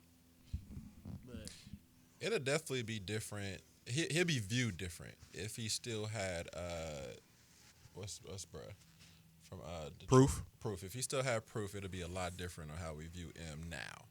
But still, with that being said, M is, you can't really move M too much on my list. To tell you the truth. Like That it not the more I say it and the more I read it, M not being in the top 10 is crazy. I'm a little bit crazy. No. I'm not even directing that towards you, but the fact that people even feel comfortable having that conversation. yeah. Well, a lot of that is pure hate, though. Like, I think the further we get along, and this kind of comes along with us still being alive and us finally coming together to some level of black liberalism, liberation and shit like that. I think that On the strength alone. on the strip you feel comfortable saying, because there was a point in time where you don't even say M's name off the simple fact that you didn't want that the backlash. not even just the backlash, you didn't want that guy to awaken. Oh, I see. Yeah. You know what I mean? And the one mishap that M had in his career was the forget the album portion of things because that came after it, but it was the one freestyle that he did towards Donald Trump. Because that was disgusting. Because that was the moment where that boogeyman thing that he had over his head was unveiled. Everybody could come. Yeah, it was unveiled. You know what I mean? But before then, he was the boogeyman. I'm not. But even with that, I'm not gonna let niggas do that. M is top 10 For sure. It's only a handful of people that have a 3-album run like that. Yeah. And we keep doing that too. Well, we T.I., X. Yeah, some people should just be grandfathered in. And on that alone, like it's hard enough to do one classic, but to do 3 consecutively, you untouchable at that point. Especially when, and I go, it's a LeBron factor for me. If LeBron is as famous as he is from the age of 14, and he's the next coming, all of this, everything's set up for you to not meet expectations. Like, literally, it would have been easier for him to just fall short. But Brett pulls up and exceeds everything that they wrote about him. And now, because he's exceeded it, they've got to find something. That's how I know people are sick. It's like, y'all been talking about this kid since he was 14. He arrives, he exceeds your expectations. Now he don't have a clutch gene. Now he's this. Now okay. Y'all wouldn't have been satisfied with nothing. So with M, Slim Shady LP, all right, didn't nobody see that coming. He can't do it again. Bullshit. Marshall Mathers LP, here you go. One of the best albums of all time. He can't Marshall do it Mathers again. LP. Yeah. Eminem show, here you go. And then I even give him 8 Mile. That was a great I fuck with that soundtrack too, because it's the first time we hear 50. Like I'm with you too on that list. I'm with you on that. But it's the same. Who else is Kendrick? Like, Oh no, you don't utter Kendrick's name. No, nobody understands. No, He's the I'm boogeyman now. I'm just saying. Nah, he's Candyman. Good he's kid. He's Candyman for sure. He's The definitely the people who slept on Section 80 and Kendrick Lamar LP, like all that shit, overly dedicated. Good Kid was like, oh damn, this is tight. So I'm gonna cut you off, too. Are you going? How do you exceed how delivering like the way they did on Good Kid? Oh, we gonna completely pivot and go left on your ass and get y'all to Pimp a Butterfly. What? All right, you can't one up that. Pulitzer Prize for Damn. Made the best album of all time to me. It's hard to argue. I don't know It's what's hard beating what's a more perfect album than Damn. It's hard to argue that. Like my Dark Twisted Fantasy was a collection, so that's the only one that I would say also was perfect. But like, fucking Damn is front to back. It was so dope that they ended up running it Play it backwards. But I just thought that's why I get why everybody wants to have the conversation in retrospect about him. I'm just not gonna let them do that. I hate revisionist history. Yeah, and a lot of those times the only thing that works against you is time. Only thing that worked for people with time was fucking was Jay-Z and Hov, definitely. I would say Snoop too. Like Snoop's Nah, as time went on. The Snoop and the Hov things are only different, because Snoop, the impact that the Chronic made for Snoop, and then what was set up for him for Doggy Style, and then for them to, again, could have easily failed, and they over delivered on Doggy Style. Is fucking. I'll never forget watching Snoop on Arsenio with the Tommy Rugby on and going.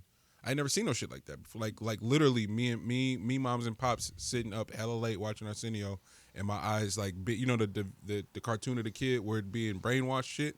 That was me watching. I'd never seen no shit like that, and going, oh, this is a moment, and then them like rolling the red carpet out for his form of superstardom. So I want to say, in real time, outside of like MC Hammer, I can't think of another rap superstar in real time that early. Like Snoop was one of the first rap superstars. Pac was around for hecka long and then became a superstar. Snoop was like here, oh, he's a star, like right away. It's pretty crazy to think about in like retrospect like that. LL maybe might have kind of been like that, but not. Snoop's felt like real like bang bang like murder not murder Cover. Deep Cover, Chronic, Doggy Style, here we go. Like it seemed all fairly fucking quick. Yeah, but people don't even know LL is a rapper anymore. Like they didn't. Okay, don't do that. Huh? Am I wrong? Don't do it. Please don't do that. LL he'll rap into his selfie cam about us if you. He did rap recently. I know people was like, damn, that's some nice bars. LL rap? The nigga from what's your LL been on for 20 years now? Reno 911.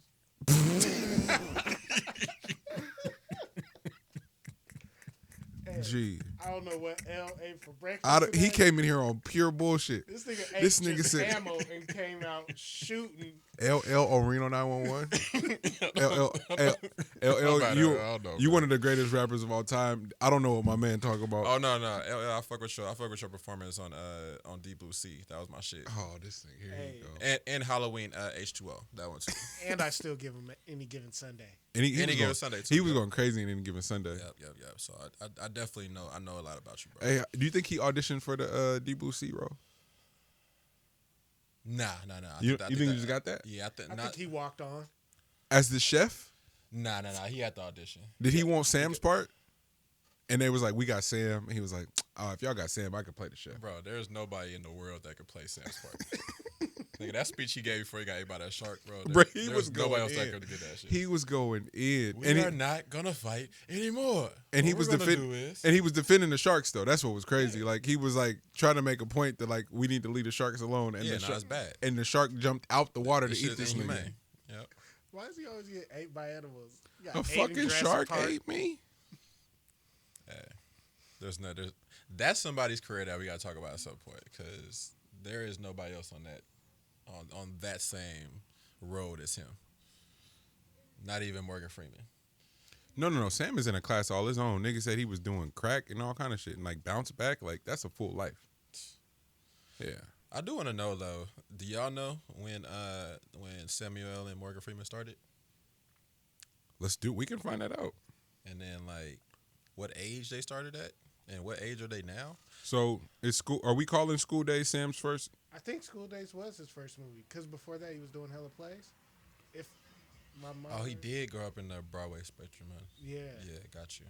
Because I remember in the interview he was even talking about it. He said no matter how high I would get, if I knew I was supposed to do a play, He'd figure it out. No, they had a really good sit down. They had a table talk. That was hella good about that. About most of those actors back then starting off in Broadway. Okay. See, they got them in order too. That's what I was trying to find. Make sure that they were in order. Oh, okay. Because he's aged gracefully for what his life has been to this point. So that's how you know he made a lot of money. Oh, so this how trash we are. He had 1, 2, 3, 4, 5, 6, 6 movies before School Days. damn. 1972 is Sam's first appearance in a film. What was that? Together for Days. In 1972, he plays a role Stan. 1980, The Exterminator, Julian Fleck. 1981, Ragtime as Wesley Trinidad. 1987, Magic Sticks, a bum. And 87, I didn't realize Eddie Murphy Raw was before that. He plays the uncle or the dad. And then Coming to America and then School Days. So Okay, yeah. So I thought Coming to America was his first performance. yeah. So Okay. All right. fairly right. And then yeah. So he goes Eddie Murphy Raw, Coming to America, School Days, Do the Right Thing, back to Bang Bang Bang. And then he goes on a tangent. Yeah, then it's Sea of like Love. four films a year. Yeah. After that, he's going. So in 1990 alone, he did 1, 2, 3, 4, 5, 6, 7, 7 films in 1990. Bro, pumping them things out. Among those was Mo Better Blues, The Exorcist 3, and Goodfellas, and The Return of Superfly. Hey, the other thing that's crazy is Wow. when he was talking and he said that for him, he was like, movies to me is the easiest thing in the world. Yep. Because he was like, imagine The Broadway, shit's on paper, you got 3 shows in one night.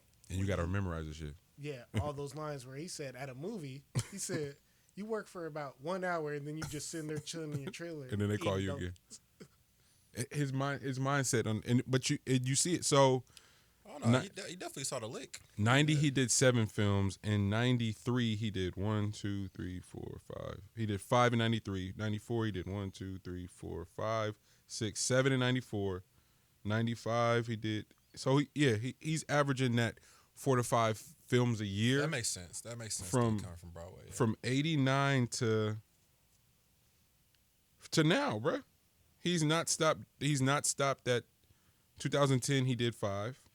11 he did 4. 2012 he did 5. He did 6 in 2012.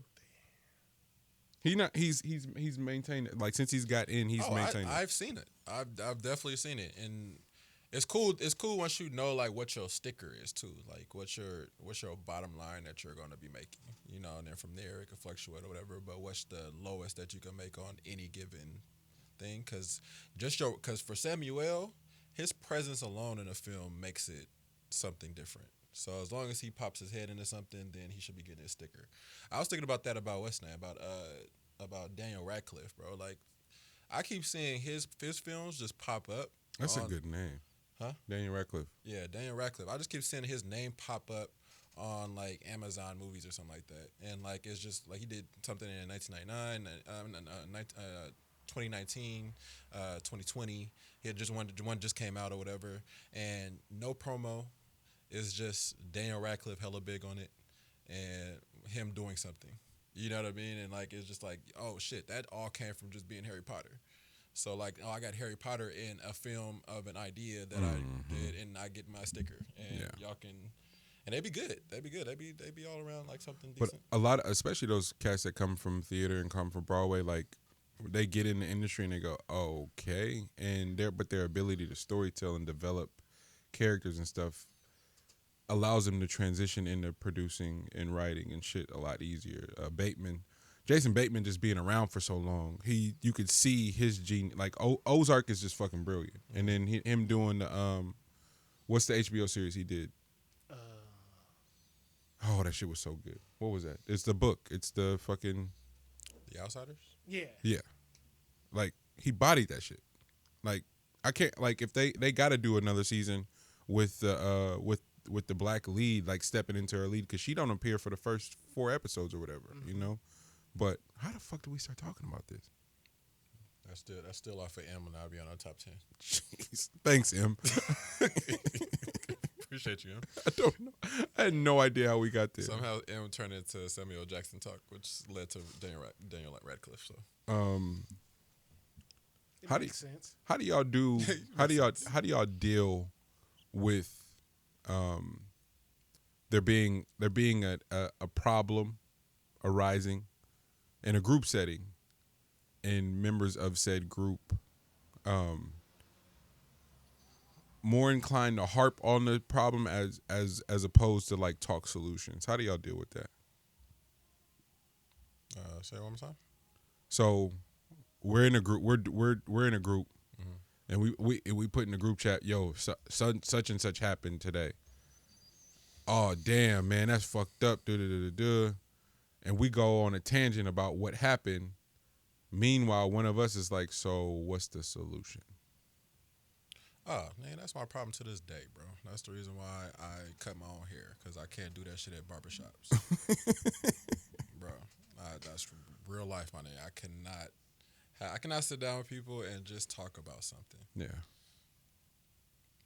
That's the reason why our podcast is what it is right now, is because we can't just sit here and just talk about it.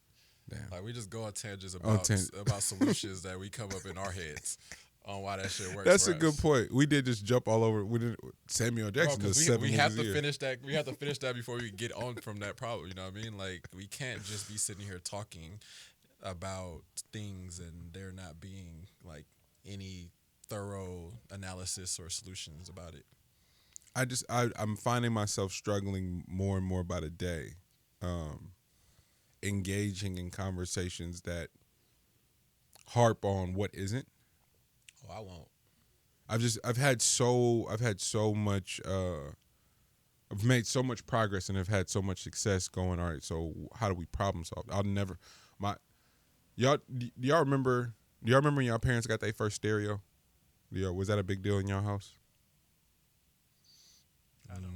That I know of. The computer was the bigger deal. So the computer was a really big deal too, but my parents had split up by then, so it wasn't as big a deal as my dad would have made it.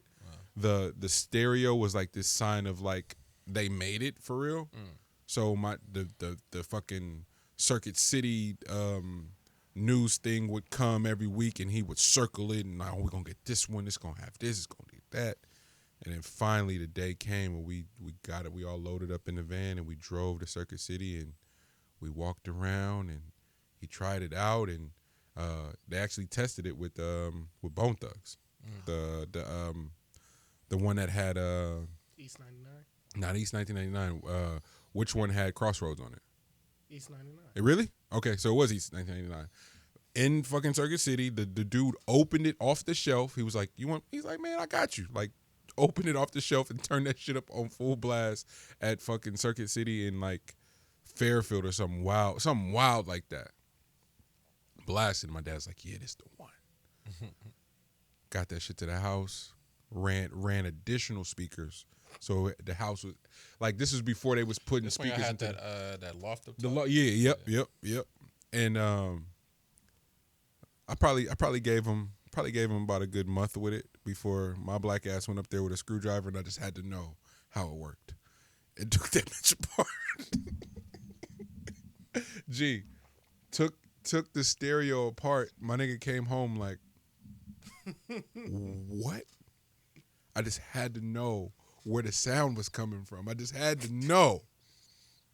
In my brain, it didn't make sense that you could put a CD in and that it would travel through this little wire to this big ass speaker and it would like sound the way that it did. Somebody had to explain this to me. And since nobody would, guess what I did? Hey, I took kids it. come by it honest, man. Man, when I tell you, the look on his face made me go, "Oh, I'm about to die today." and to my shout out, Pops, you a real one for this. To his credit, he was like, "Man, I get it." he was. That's all he could say. He was like, "Why did you do that?" I was like, "I just had to know where it was coming from." He was like, "Wait, what?"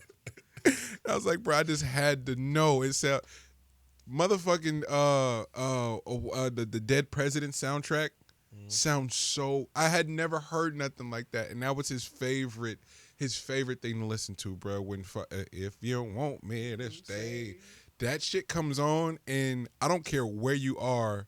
If you happen to be anywhere in vicinity of a speaker, it hits you, and you go, "Nigga." And that was it for me. I had to know. I absolutely had to know. So I said all that to say the solution thing is just like, it's that.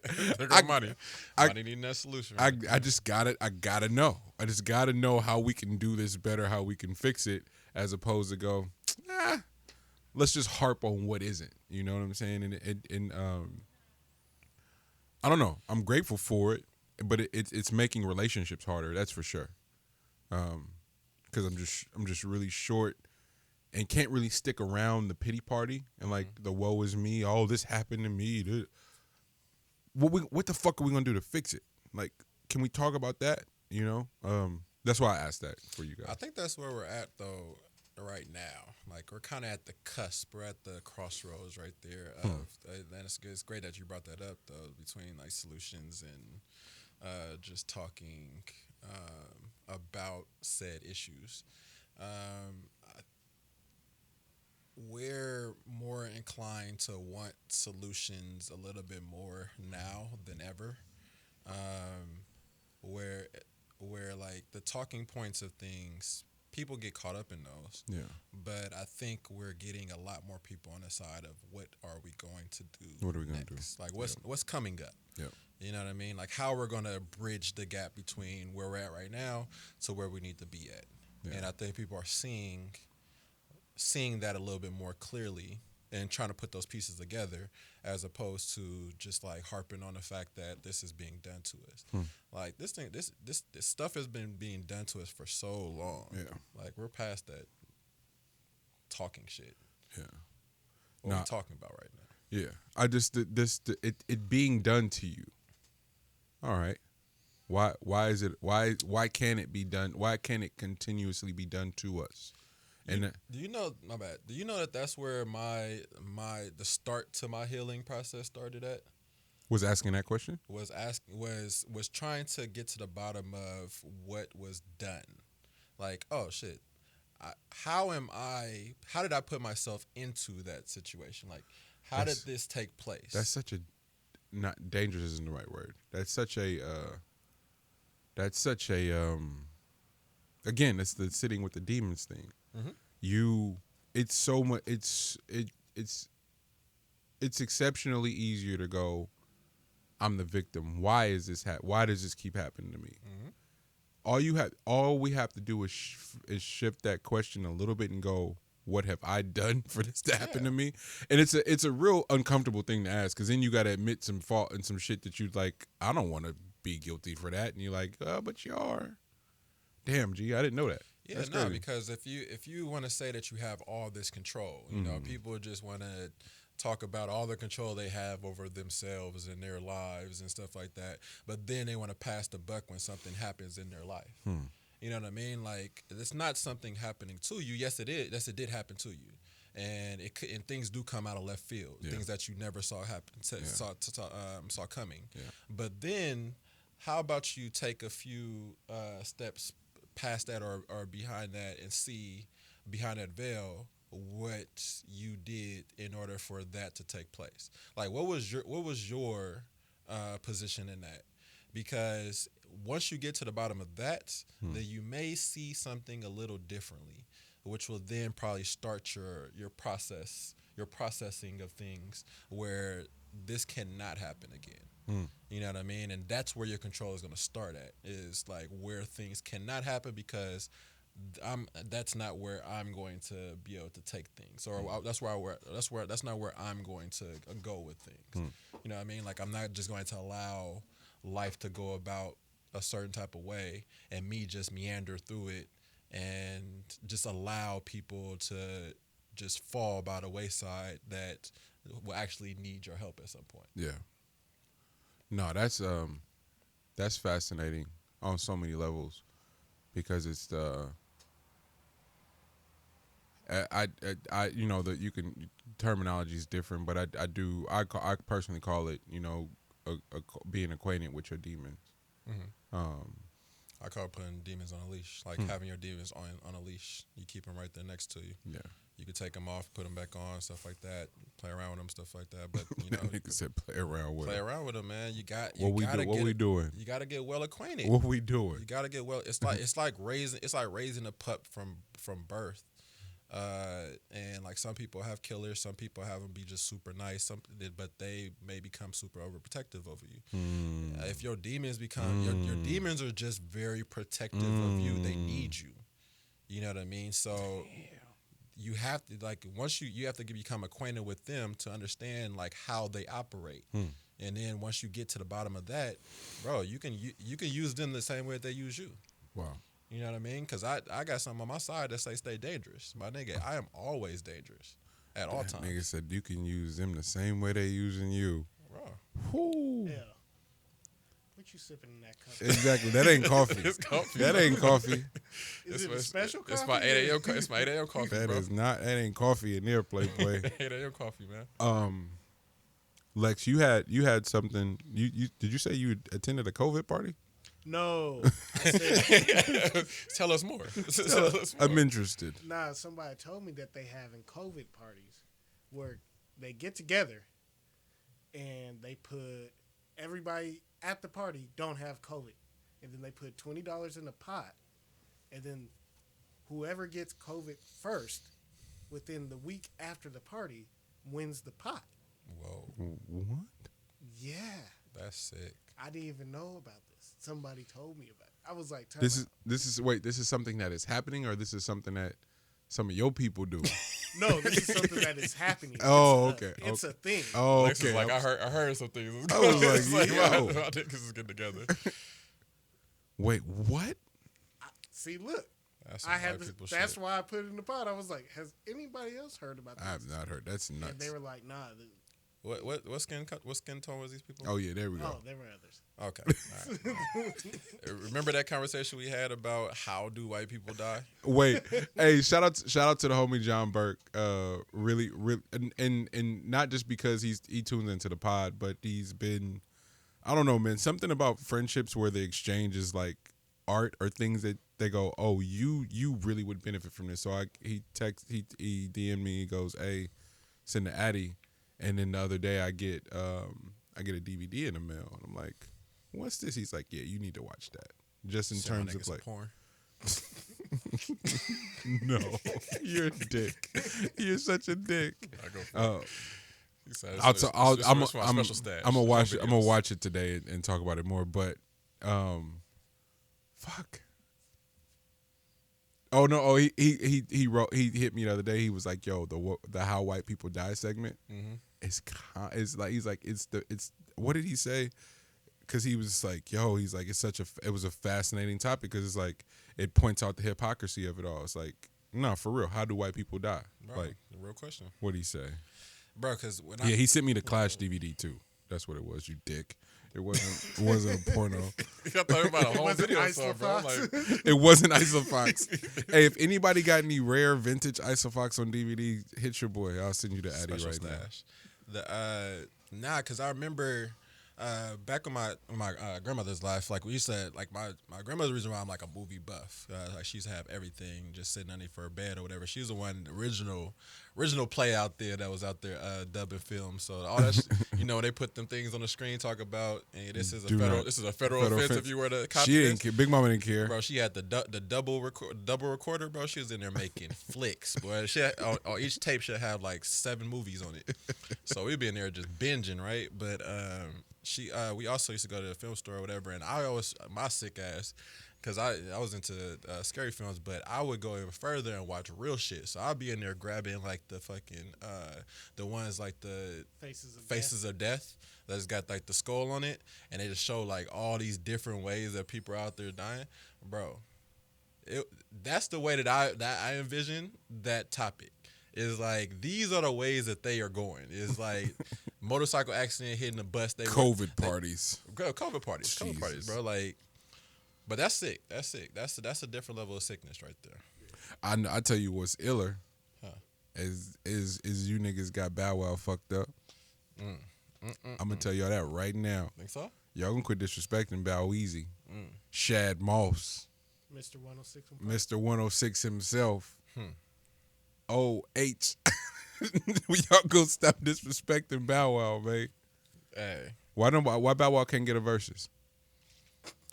You laugh. I'm not laughing, nigga. Why Bow Wow can't get a versus? Bow didn't want one.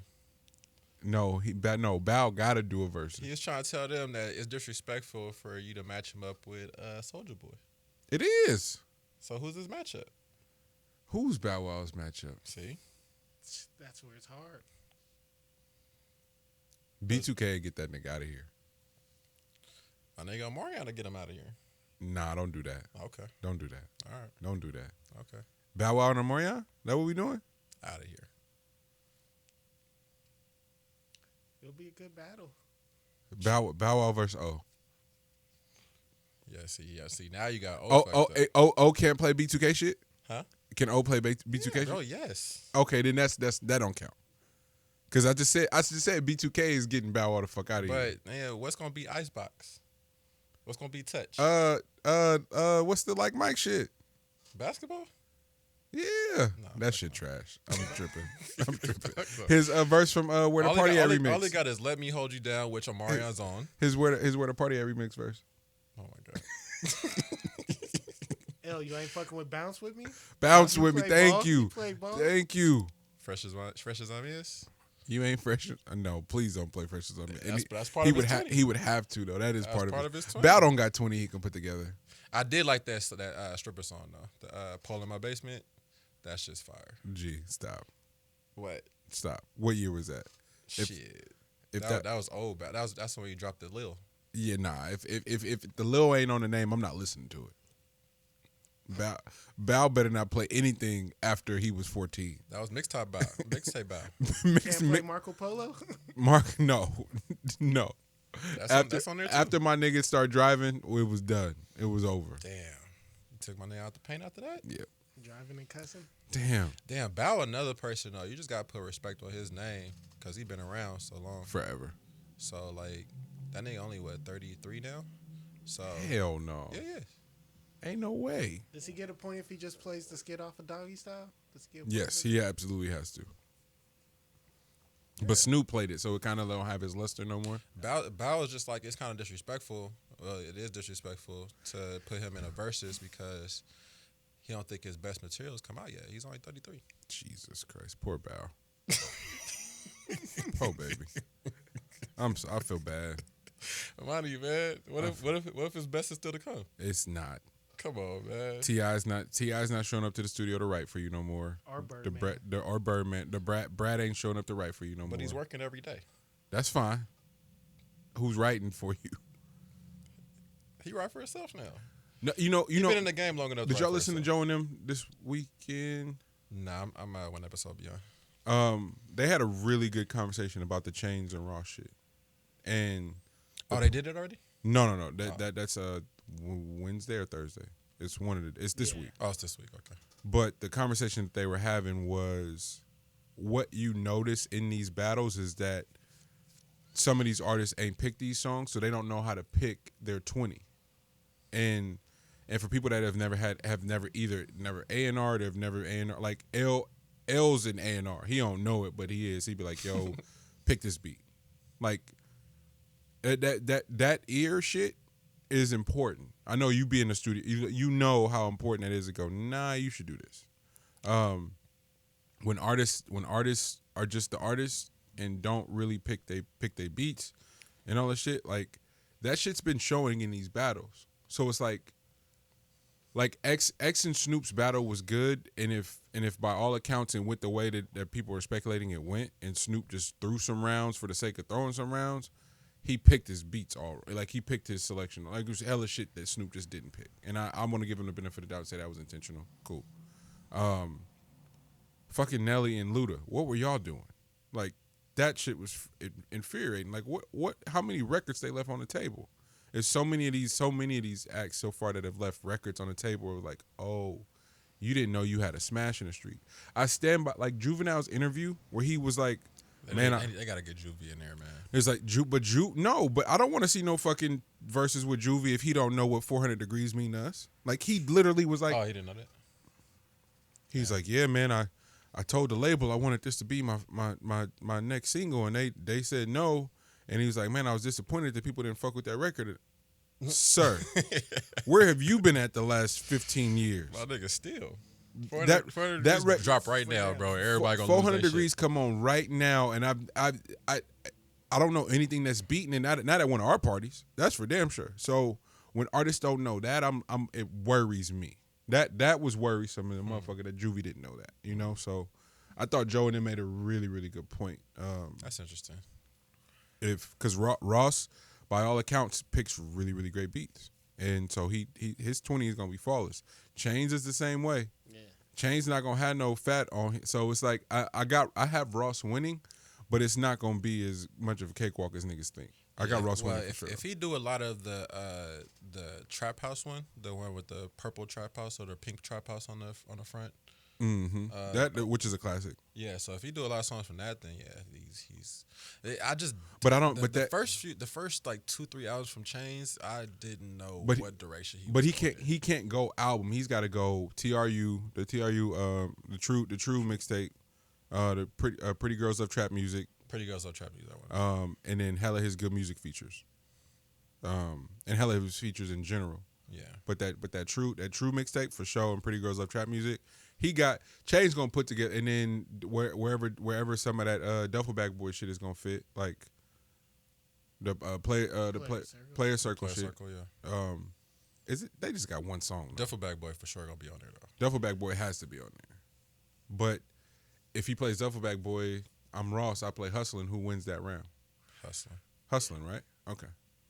So it's shit like that should be a win. That you go, damn, maybe he won't have, because if Duffel Bag Boy should win, but if he goes head to head with Hustlin', or I think I'm Big Meech.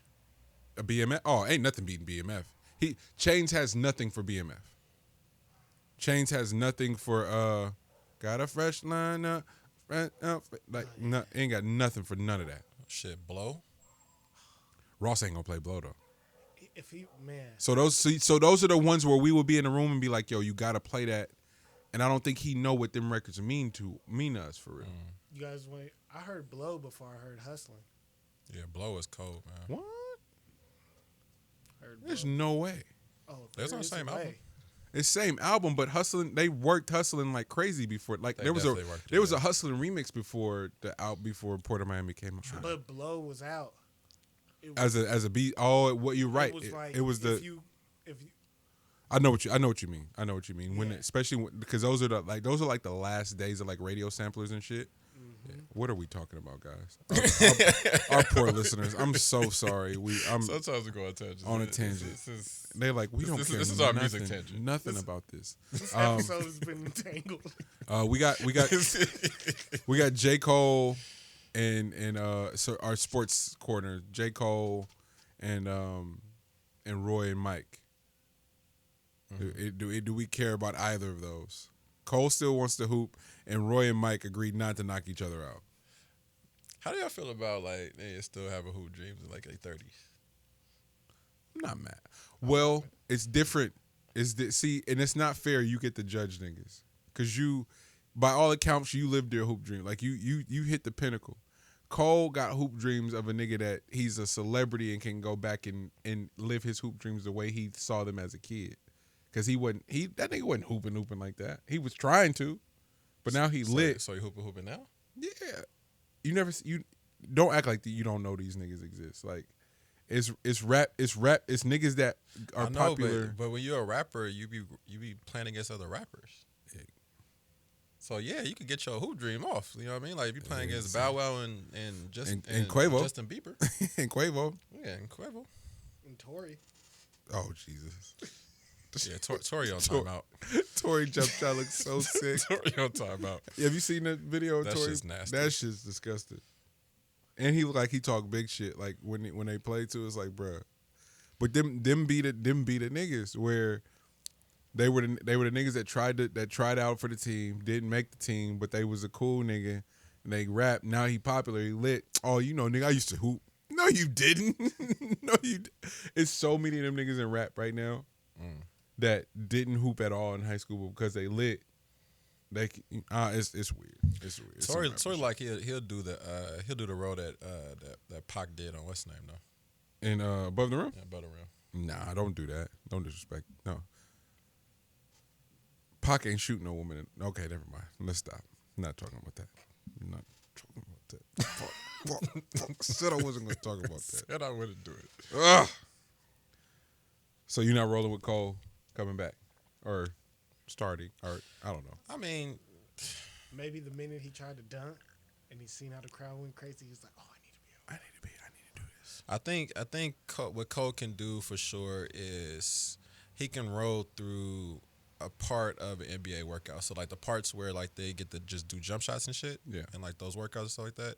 He could do that for maybe 15, 20 minutes.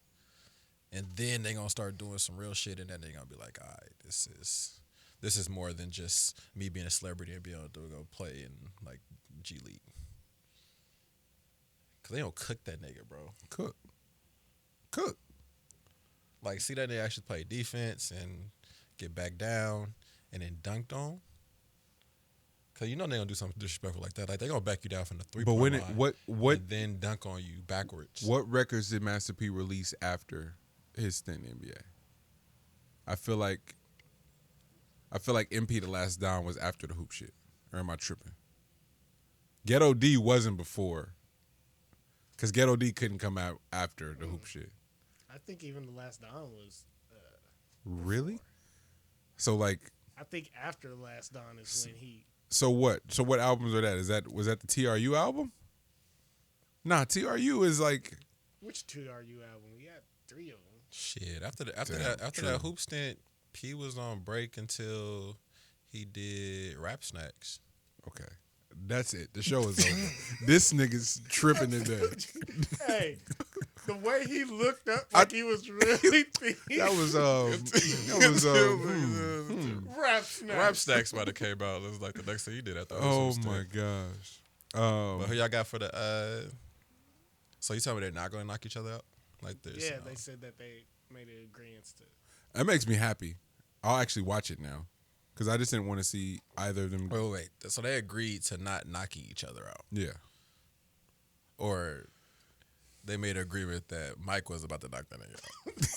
Because I don't think we ever thought that it was going to be the other way around. Roy really think he can knock Mike out, though. Man, you must have forgot, man. I see what you did there. I see what you did there. Now Y'all must have forgot. I see what you did there. Now that's what I did want to see, though. I did want to see that nigga rap from the entrance to the ring. That nigga don't remember his words, man. He don't remember his raps. Bro, do you remember how out of pocket that was? When my nigga, Y'all must when he have released forgot. that song and he rapped that thing from the entrance to the ring and then got That's when demolished. That's when it was over. Yeah. That's when it was like he had become such a celebrity. He made the song. That shit was on BET, and then he rapped it for his entrance, and then lost. And then got smacked. I was embarrassed. I felt bad. Oh, damn. Why y'all just remind me of that? That just made me maybe sad. we learned our lesson though. Maybe we gotta have as little as possible going on because we didn't have the this nigga the Deontay D-Smoke. walked out. Yeah, we done had the D Smoke come out with the what did he have on? I don't know what he had on, but I know D Smoke was rapping Black Excellence, and that shit didn't go well. So now we got that on us. Don't get me started. We got White people in my building still tripping off for that shit. Bro, Talking to me crazy. it ain't nothing like being looked at by white people after that, bro. I just felt like we was just like the most disrespected group that night. That night. Oh yeah. To this day. To this day. To this day. My nigga licked the blood off his face, off his neck. Man, They ran it back again. they're not fighting again. Yeah. I'm not watching that shit. October. No, he said he ain't gonna wear the heavy shit though. He just didn't have his legs. It don't matter, Beyonce. It don't. That nigga, you could get carried to the ring. That nigga got your number, Playboy. Is he practicing with Floyd this time though? Deontay is They said that he was supposed to be training with Floyd. That rolling the shoulder shit ain't gonna work for at him. at all, That's a boxer, bro. brother. But That's do you a remember? big-ass boxer. What did I say the first time I watched Deontay and I called you? What did I ask you? Do you remember? No. I said, "Is this the nigga that everybody hyping?" Oh yeah, my nigga was watching him on lag too. We was watching that. Yeah. Yeah. So I was so confused. I was like, "Oh, he's not a boxer." Nah, he just got the one hitter quitters. But Oh, that was you. yeah, I was talking it was to. us Oh, who was watching. okay. Yeah, but he got the one hitter quitters, and that was working for him. It's just that you're fighting against somebody. Fury's a boxer He's a boxer, and he's been to the depths like of hell. He's been down there, bro. So like, he's not one of them niggas that's just like you was about to knock him out and he about to go away. That shit's scary, bro. That's supposed to be Beyonce. No, it's not. You supposed to strike fear. No, it's No? not. You're not rolling. You're not rolling to strike fear. Nope. Not Damn. to this day. To this day. So what about if he did learn how to roll that shoulder though? If fam learned how to box, I'm here for it. But Nah, roll the shoulder. Boxing. No. It's too late for that. No. It's too late for that, bro. Roll- He's 30 something. so Floyd said he just he ain't wanted about to to teach learn him how to throw a real proper jab.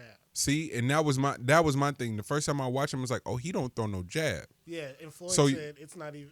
I just want to teach him how to really throw a proper jab and feet work. Bro, the first time watching him, I was like, oh, he don't throw a jab, and he hella heavy on his foot, and he's loading up, so you see where it's coming from. Anybody that can box for real ain't get knocked out by him. And then watching Tyson Fury, this nigga Tyson Fury is big as a house, and is super light on his feet, Yeah, he got bigger. and throw a many jab. Yeah, he got bigger. Yeah, nah, I'm cool. I don't want to see the third one of that. But anyways, back to Mr. Forgot. You guys forgot. No, you forgot, Nick. No, he forgot. He forgot everything. He don't remember nothing. Yeah, nah, he's forgetful at this point. What's okay? That nigga is the forgotten. Y'all After must this have nigga. forgot is crazy. That really happened. We let that happen, by the way. I just want to let y'all know. Well, We he got let the that sample. happen. Remember, he had the other song. The one with don't he got one with 8 Ball MJG? Now he got one with Magic. That's I who it is. drank. That's who it is. That's I'm supposed to got, but I yeah. The Okay. only thing is that the internet is unforgiving. So I feel bad for him once this match is over with. Memes. Because these memes are about to be nasty. Memes. He better not do no wild looks back at Mike. Like, I don't know what I got myself into. He better not be curled up in this in the But ring. how sick are we gonna be if and because this Morgan made a good point. He was like, Roy been fighting though, Mike ain't been in the ring, and I'm just like, I don't even still, I just don't see it. That don't work in his favor. But we gonna be sick. We gonna be sick though if Roy clip Mike and Mike jaw fragile. You think Mike got the fragile jaw now? Do we know? I think Mike ain't fighting so long that his jaw probably right. I'm scared for Roy's jaw. That's not how that shit works though, y'all. Why Like not? sparring and shit and rolling, like Why not? niggas do like chin ups and shit. Like for real. To get they shit right. You just don't step in the ring. Like niggas be sparring for real, like now you gotta hit me so my jaw get right. Like so I can take a punch. Nah, niggas just wake up with a jaw or they don't. You either come with a jaw or you ain't got no jaw. That's the rules that we live by. I know that. You either walk up to a nigga, you got a jaw, or Hey, yo, nigga, you better get yo, him out of there. Hey, what do Baby Boy say? Chin up, little nigga. Chin up. I ain't gonna hit you, but I am gonna whoop your ass. Don't ever spank a nigga with a Bruh. belt, bro. Now I have to kill you because you just spanked me in See, front that's of my the part partners. we didn't see about that is that this nigga for sure came back and killed him. Oh yeah, for sure. Because he was a young nigga. We are not doing the extended version of Baby Boy right now. It's time to end this show. Is Baby Boy on BET every night still? Yes, nigga, we just saw that shit. We was at Freak House. That's right. That shit was coming on. But I watch it every time it come on. Like I ain't never seen it before. I don't. So I don't. You ain't got no extended Tahiri. What's the Tarashi scene? So I ain't watching that shit on BET. well, that settled it. I'm gonna watch. Real. Yeah, want to watch that shit on pay-per-view. Y'all got anything else before we get up out of here?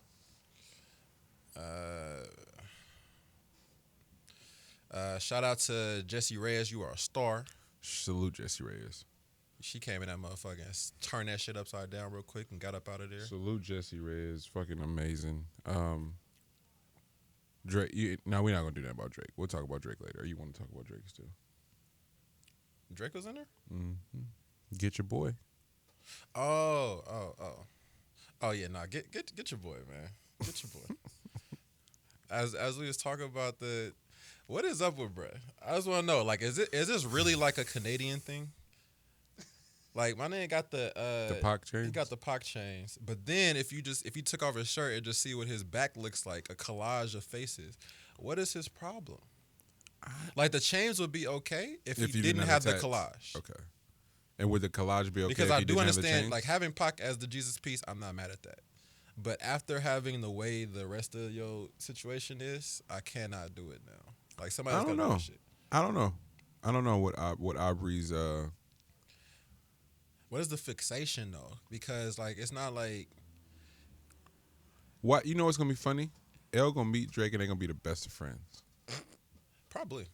See what I mean? They gonna be in Greece together. Nah, We might have an understanding. they It's just just they that just, he has weirdo tendencies. they just gonna have similar philosophies on the most awkward shit, and Elle gonna be like, That's usually what does it though. Money's right. "You like nigga, I see you," and then it's not gonna matter at all. You go like, "Nigga, wear them chains. Get you another one." Matter of fact, Get you another tattoo. finish that with a face on the tattoo. back. Matter of fact, you know who you should add. That's what they'll go say. I am that supportive type of nigga like that. Hey, you know, right. hey, You're right. you know who you should add though. Money right. It's probably because we just ain't spend no time around each other. I don't know nothing about bruh, so I can talk this shit. I don't know. But if that if we did agree on certain philosophies, then you are intact with me forever. I just got done explaining. Who was it? Odizis. I was telling her, I go, hey, I get it. Because we watched, anybody that watched Degrassi in real time, the Drake thing is just complicated. It's not, you fall on one side or the other. For everybody else in the middle, it's just complicated because you watched Degrassi in real time, and I was a fan. Then the music shit was, and then they try to implement the music in the show. It was like, that's kind of weird. Don't really work. And then go reset, do the comeback season shit. He It's was like, rapping in the oh, in yeah. the wheelchair? Jimmy, wheelchair Jimmy? Yeah. What? I didn't really watch Degrassi like that. Man, please. See, it's y'all don't have that conflict. Huh. Where the conflict went away was that week in Houston. So Far Gone came out maybe like a month before, and every night was just like some of the most beautiful like women of color that I'd ever been around, like like that in droves. So I'm talking like warehouses full of just these parties, and the only thing all they would do was just press play, and that's all they were playing. And I was like, okay, I don't care what. I'll tell you what tattoos to get for fuck's sake. Like, you got it, champ. Like, salute. And since then, it's just like, it'd be so much shit to say, but it'd be nothing to say at the same time. But couldn't it just be like a Mount Rushmore? Like, why is it like like some people get What like was it? quotes. Aaliyah, Nip. My nigga just started saying names. It'd be like, And yep, they back there. Yep. I knew the Aaliyah and I knew the Nip. I didn't know who else was back there. Eric Dyson. Who? I'm not fucking. Because I couldn't tell if he was serious, and I was like, "Wait, you fucking with me? You are fucking with me?" Huh? LaShawn McCoy. Okay, that's crazy. That's crazy. I'm not even going. I'm not. Y'all got anything else? This nigga's wilding today. I told you. He's tripping.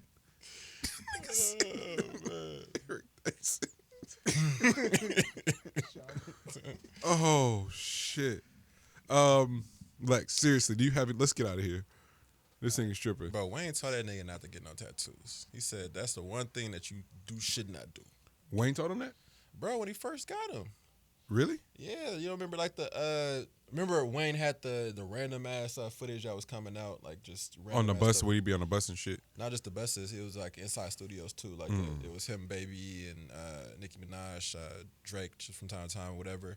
And this was just him talking with Young Money about stuff or whatever. So like this is like give us some insight on how he was developing Nicki and then how he was developing Drake, yeah. and like how they should hit the market, and that shit worked. You know what I mean? Like Nicki should do the Barbie shit.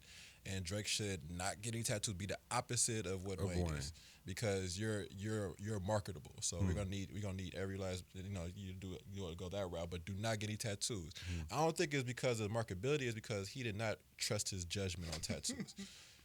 Wayne is that type of nigga. I didn't know that's where he was going.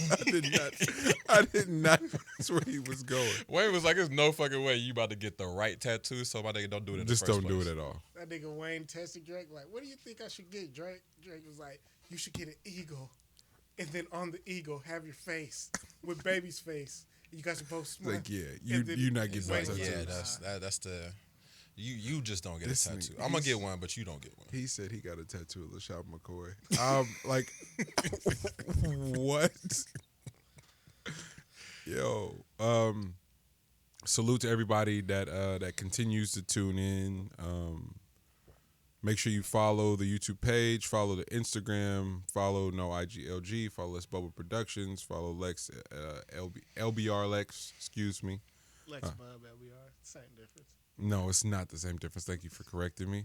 I just tagged the Let's Bubble. What do you want? Am I doing it right, or you want me to tag your personal page? Let's Bubble. I'm trying to get people to go there, but That's why, as a production company, everything you do in terms of visually creating the aesthetic, it's dope. And the fact that people are engaging with the visuals is really amazing. We'll keep it going. It's been another episode of the Meet the Brave podcast, and we'll see you next week. Love. yes.